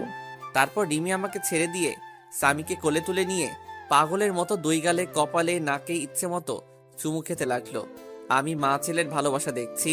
তারপর রিমি আমার দিকে হাত বাড়িয়ে দিল। তারপর রিমি এক পাশে স্বামীকে জড়িয়ে ধরলো, আর আমাকে অন্য পাশে জড়িয়ে ধরে রিমি কান্না করে দিল। রিমি আমাকে তার বুক থেকে এক ঝাটকায় সরিয়ে দিল। আপনি কে, আর আমাকে জড়িয়ে ধরে আছেন কেন? বলেন, কে আপনি যে আমার ছেলেকে জড়িয়ে ধরে আছেন কেন? কি বলছো এসব? ফান করো না তো। আজ প্রথম আমি আমার বউকে জড়িয়ে ধরলাম, আর তুমি আমাকে সরিয়ে দিলে কেন? জড়িয়ে ধরতে পারি, তবে একটা শর্ত আছে। শর্তটা মানতে পারলে তোমাকে অনেকগুলো পাপ্পি দেব। নিজের বউকে জড়িয়ে ধরতে আবার শর্ত লাগে নাকি? আমাকে জড়িয়ে ধরতে হলে একটা শর্ত মানতে হবে। বলেন মহারানী, কি শর্ত আপনার? আমাকে এখন এখানে প্রপোজ করতে হবে, আর তা না হলে আমাকে আর জড়িয়ে ধরতে পারবে না। যদি প্রপোজ করি তাহলে তুমি আমাকে মারবে না তো, আর গালাগালি দিতে পারবে না? রিমি আমার কথা শুনে হাসি মাখা মুখটা নিমিষেই কালো হয়ে গেল। কারণ আগে যখন রিমিকে প্রপোজ করতাম তখন রিমি আমাকে গালাগালি করত। আমি আর কথা না বাড়িয়ে রিমির সামনে হাঁটু গেড়ে বসে পড়লাম। কিন্তু এখন ফুল কোথায় পাবো? তখন মনে পড়ে গেল স্বামীর কথা। স্বামীকে দুই হাত দিয়ে উঁচু করে রিমির সামনে ধরলাম। হবে কি তুমি আমার দিনের সূর্য, যা আমার জীবনকে আলোকিত করবে? হবে কি তুমি আমার ওই পূর্ণিমার চাঁদ, যে আলোকিত করবে আমার রাত? হবে কি আমার না দেখা স্বপ্ন, যা প্রতি রাতে তোমাকে নিয়ে দেখতে চাই? হবে কি আমার ছেলে স্বামীর আম্মু? এই প্রথম কোনো ছেলে দিয়ে প্রপোজ করা দেখলাম। আমি তোমার ছেলের আম্মু হব। তাই বলে স্বামীকে কোলে তুলে নিল রিমি। এখন কি আমার বউটাকে একটু জড়িয়ে ধরতে পারি? না, এখন হবে না। স্বামী আছে এখানে, আগে বাসায় যাব, তারপর তোমাকে সব সময় বুকে শক্ত করে জড়িয়ে ধরে রাখবো, যেন আমাকে আর কষ্ট দিয়ে চলে যেতে না পারো। কে বলল আমি আমার সুইট বউটাকে রেখে চলে যাব? রিমির নাক টেনে বললাম। তারপর রিমি আর স্বামীকে দুই হাত দিয়ে দুজনকে জড়িয়ে ধরলাম। রিমি যেন আমার বুকের সাথে মিশে যেতে চাইছে। এই রিমি, আই লাভ ইউ সোনা। আই লাভ ইউ টু জান। তারপর হঠাৎ করে দরজায় ঠক ঠক আওয়াজ আসলো। আমি রিমিকে ছেড়ে দিলাম। দেখি মা, বাবা আর ডাক্তার কেবিনে আসলো। ডাক্তার রিমিকে একটু চেক আপ করে বলল আগামীকাল রুগীকে নিয়ে যেতে পারেন। তাই বলে ডাক্তার চলে গেল। কি ব্যাপার, আমার মেয়েটাকে অনেক খুশি খুশি লাগছে আজ। অনেকদিন পর মেয়েটার মুখে হাসি দেখলাম। দোয়া করি যেন তোরা সব সময় এমন খুশি হয়ে সুখে শান্তিতে ঘর সংসার কর। রিমি মায়ের কথা শুনে কিছুটা লজ্জা পেল। কিছুক্ষণ পর একটা মহিলা এসে রিমিকে জড়িয়ে ধরে কান্না করে দিল। রিমিও সেই মহিলাকে জড়িয়ে ধরে অঝোর ধারায় কান্না করে দিল। আমি আস্তে আস্তে বাবার কাছে গেলাম। বাবা, এই মহিলাটা আবার কে? একে তো কোনোদিন দেখিনি। আরে বলদের বাচ্চা বলদ, এটা রিমির মা, তোর একমাত্র শাশুড়ি আম্মা হয়। কি? আগে বলবে তো যে ইনি আমার শাশুড়ি হয়। আসলে রিমির মাকে কোনোদিন দেখিনি, তাই চিনতে পারছি না। আমি তাড়াতাড়ি গিয়ে রিমির মার পা ধরে সালাম করলাম। রিমির মা আমাকে দেখে কান্না করে দিল। তারপর কিছুক্ষণ গল্প করে সবাইকে বাসায় পাঠিয়ে দিলাম। মায়ের সাথে স্বামীকেও বাসায় পাঠিয়ে দিলাম। আমি সারা রাত রিমির পাশে থাকবো, তাই সবাইকে বাসায় পাঠিয়ে দিলাম। এই, তোমার ক্ষুধা পেয়েছে না? না, আমার ক্ষুধা নাই, তবে কেউ যদি আমাকে নিজের হাতে খাইয়ে দিত তাহলে একটু খাইতাম আর কি। এত ঢং না করে সোজাসুজি ভাবে বললেই হতো। কি আমি ঢং করছি? দাঁড়া, ওখানে আমি আসছি। আমি আর দাঁড়িয়ে না থেকে বাইরে এসে কিছু খাবার আর ফলের জুস কিনে রিমির কাছে আসলাম। তারপর রিমির হাত ধরে রিমিকে উঠালাম। তারপর একটু একটু করে খাইয়ে দিলাম। আমি রিমিকে খাওয়াচ্ছি আর রিমি আমার দিকে এক দৃষ্টিতে আমার দিকে তাকিয়ে আছে, আর চোখ দিয়ে টপ টপ করে পানি পড়ছে। আমি রিমির চোখে পানি মুছিয়ে দিলাম। এই পাগলি, কাঁদছো কেন তুমি? তুমি যদি আমার উপর রাগ করো আবার চলে যাও, আমি সেদিন সত্যি সত্যি মরে যাব। দূর পাগলি, কোথাও যাব না তোমাকে ছেড়ে। খুব ভালোবাসি তো পাগলিটাকে, তাই আর ছেড়ে যাব না। তারপর রিমি আমাকে একটু খাইয়ে দিল। তারপর রিমির বেডের পাশে একটা এক্সট্রা বেড আছে। আমি রিমির কপালে একটা চুমু দিয়ে পাশের বেডে ঘুমাতে যাব। তখন রিমি বলল, কোথায় যাচ্ছ তুমি? কেন, আমি ঘুমাবো তো, তুমি ওখানে ঘুমাও, আমি এখানে ঘুমাই। রিমি এবার রাগ করে কোনো কথা না বলে মুখটা অন্যদিকে ঘুরে বসে পড়ল। আমি রিমির কাছে গিয়ে রিমিকে আমার দিকে ফিরিয়ে বললাম, এই পাগলি, রাগ করছো কেন? হঠাৎ করে মুখটা বাংলা পাঁচের মতো করলে কেন? রিমি আমাকে জড়িয়ে ধরে আহ্লাদি কণ্ঠে বলল, আমার সাথে আমার বেডে ঘুমাবে তুমি? খুব জড়িয়ে ধরে ঘুমাতে ইচ্ছে করছে, তোমার বুকে একটু মাথা রেখে ঘুমাতে দিবা? তারপর পাগলিটাকে বুকে জড়িয়ে ধরে ঘুমিয়ে পড়লাম। পাগলিটা আমার জড়িয়ে ধরে মনে হলো রিমি আজ পৃথিবীর সবচেয়ে খুশি। তার পরের দিন সকালে ঘুম থেকে উঠে দেখি রিমি রাতের মতো জড়িয়ে ধরে ঘুমিয়ে আছে, কিন্তু রাতের থেকে এখন বেশি শক্ত করে জড়িয়ে শুয়ে। তারপর রিমির কপালে একটা চুমুকে যেই উঠতে যাব, তখন রিমি উঠতে দিল না। তুমি কখন জাগলে? আমি তো দেখলাম তুমি ঘুমিয়েছিলে। আমি অনেক আগে উঠেছি, কিন্তু ডাকিনি, কারণ আজ সারা দিন তোমার বুকে শুয়ে থাকবো। তারপর বাসা থেকে সবাই নিতে আসলো আমাদের। তারপর আমরা সবাই বাসার উদ্দেশ্যে রওনা দিলাম। স্বামী তার মায়ের কোলে শুয়ে আছে, আর রিমি স্বামীর মাথায় হাত বুলিয়ে দিচ্ছে। তারপর বাসায় এসে গোসল করে যেই বের হব, তখন রিমি আবার আমার সামনে এসে জড়িয়ে ধরলো। কি ব্যাপার, আমার পাগলি বউটা আজ মনটা হচ্ছে খুব ভালো। তুমি সব সময় পাশে থাকলে আমি সব সময় খুশি থাকবো। তারপর দুপুরে খাবার খাওয়ার সময় আমি রুমে বসে আছি, তখন রিমি রুমে আসলো। আমি বিছানায় শুয়েছিলাম, রিমি আমার মাথার কাছে আমার মাথায় হাত বুলিয়ে দিচ্ছে। একটা কথা বলবো, রাখবে কথাটা? আমি রিমির হাত জড়িয়ে ধরে বললাম, বলো। এতে আবার অনুমতি নেওয়ার কি আছে? না, তুমি আগে বলো যে আমার কথাটা রাখবে। আচ্ছা ঠিক আছে, তোমার কথা রাখবো, এবার বলো। চলো নিচে চলো, আজ সবাই একসাথে বসে লাঞ্চ করব। আমি রিমির কথা শুনে ঠিক করে হেসে দিলাম। এইটুকু কথা বলবে তাও আবার ভয় পাচ্ছে। আচ্ছা, তোমার কথা রাখতে তবে একটা শর্ত আছে। তুমি যদি শর্তটা মানতে পারো তাহলে সবাই একসাথে লাঞ্চ করব। তোমার আবার কি শর্ত? বলো, কি শর্ত তোমার? এখন আমাকে গুনে গুনে 20টা পাপ্পি দিতে হবে, তারপর আমি লাঞ্চ করব। আর যদি না দাও তাহলে আমাকে আবার কষ্ট করে বাইরে লাঞ্চ করতে যেতে হবে। আমার কথা শুনে রিমি লজ্জায় মাথা নিচু করে ফেললো। যা দুষ্টু, ওটা আমি দিতে পারবো না, কেউ দেখে ফেলবে। না, কেউ দেখবে না। আর যদি না দাও তাহলে যাই বাইরে থেকে লাঞ্চ করে আসি। তাই বলে আমি যেই উঠতে যাব, তখনই রিমি আমাকে বিছানায় ধাক্কা দিয়ে ফেলে দিল, আর আবার আমার বুকের উপর শুয়ে 4 ঠোঁট এক জায়গায় করে দিল। এভাবে কতক্ষণ ছিলাম জানি না, তবে আমার বেশ ভালো লাগছে। তাই আমি রিমির 2 গালে হাত দিয়ে আমার কাছে টেনে নিলাম।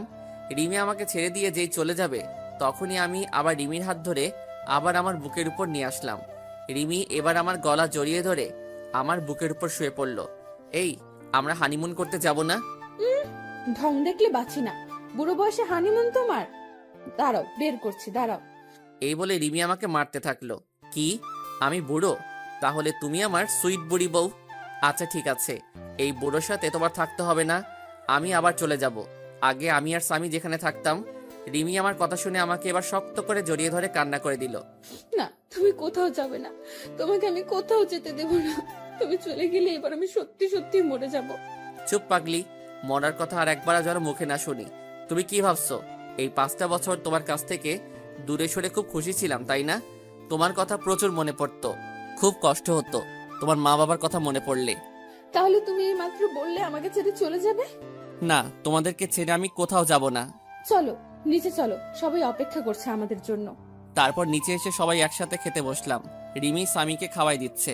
কতদিন পর বাড়ির রান্না করা খাবার খাইলাম। খাওয়া শেষে উঠতে যাব, তখন বাবা বলল, আহনাব, তুমি কি ঢাকায় চলে যাবে নাকি এখানে নিজেদের ব্যবসা দেখাশোনা করবে? না বাবা, আমি আর ঢাকায় যাব না, এখানে নিজেদের ব্যবসা দেখব। তবে কিছুদিন পর থেকে অফিস যাব, আমাকে এক জায়গায় যেতে হবে, আর সাথে রিমি আর স্বামীকে নিয়ে যাব, আর আগামীকালই রওনা দেব। ঠিক আছে, আর সাবধানে যাস। তাই বলে রুমে চলে আসলাম। তারপর রিমি আসলো রুমে। এই আমাদের নিয়ে তুমি কোথায় যাবে বললে না কিন্তু। কেন, সেই সময় বললাম তো হানিমুনে যাব, আর খুব গুরুত্বপূর্ণ একটা কাজ আছে ওখানে। কি এমন গুরুত্বপূর্ণ কাজ যে আমাকে বলা যাবে না? সময় হলে সবই জানতে পারবে। তারপর দিলাম একটা ঘুম। ঘুম থেকে উঠে রিমিকে বললাম গুছিয়ে নিতে, আজ আমরা ঘুরতে যাব। রিমি এতগুলো খুশি হলো। আচ্ছা, আমি কোন শাড়িটা পরবো? তুমি একটা কালো রঙের শাড়ি পরবে, আর স্বামীকে একটা কালো রঙের পাঞ্জাবি পরিয়ে দেবা, আর আমিও একটা কালো রঙের পাঞ্জাবি পরবো। সবাই একসাথে ম্যাচিং করে ড্রেস পরে বাইরে বের হব। তখন মা সামনে আসলো। বাহ, খুব সুন্দর লাগছে তোমাদেরকে, আমারই নজর লাগছে। তারপর আমরা বাইরে বের হয়ে একসাথে হাঁটতে থাকলাম। স্বামী মাঝখানে হাঁটছে, আর আমি আর রিমি দুপাশে স্বামীর হাত ধরে হাঁটছি। রাস্তার সবাই যেন কিরকম ভাবে আমাদের দিকে বারবার তাকিয়ে আছে। এভাবে কিছু দূর যাওয়ার পর আমার কিছু পুরনো বন্ধুদের সাথে দেখা হলো। তাদের কাছে গিয়ে দাঁড়ালাম। সব শালারা আমাদের দিকে তাকিয়ে আছে। ওই শালা, ওইভাবে কি দেখিস? তারপর তাদের থেকে বিদায় নিয়ে একটা ফুচকা হাউসে ঢুকে 2 প্লেট ফুচকা অর্ডার করলাম, আর স্বামীর জন্য জুস নিলাম। তারপর হাঁটতে হাঁটতে বাসায় চলে আসলাম। রাতে একসাথে খাবার খেয়ে রুমে চলে আসলাম। কিছুক্ষণ পর রিমি স্বামীকে কোলে করে নিয়ে বিছানায় ঘুম পাড়িয়ে দিল। তারপর আমি শুয়ে পড়লাম। রিমি স্বামীকে একপাশে রেখে রিমি মাঝখানে চলে আসলো, আর আমার বুকে মাথা রেখে শুয়ে পড়লো।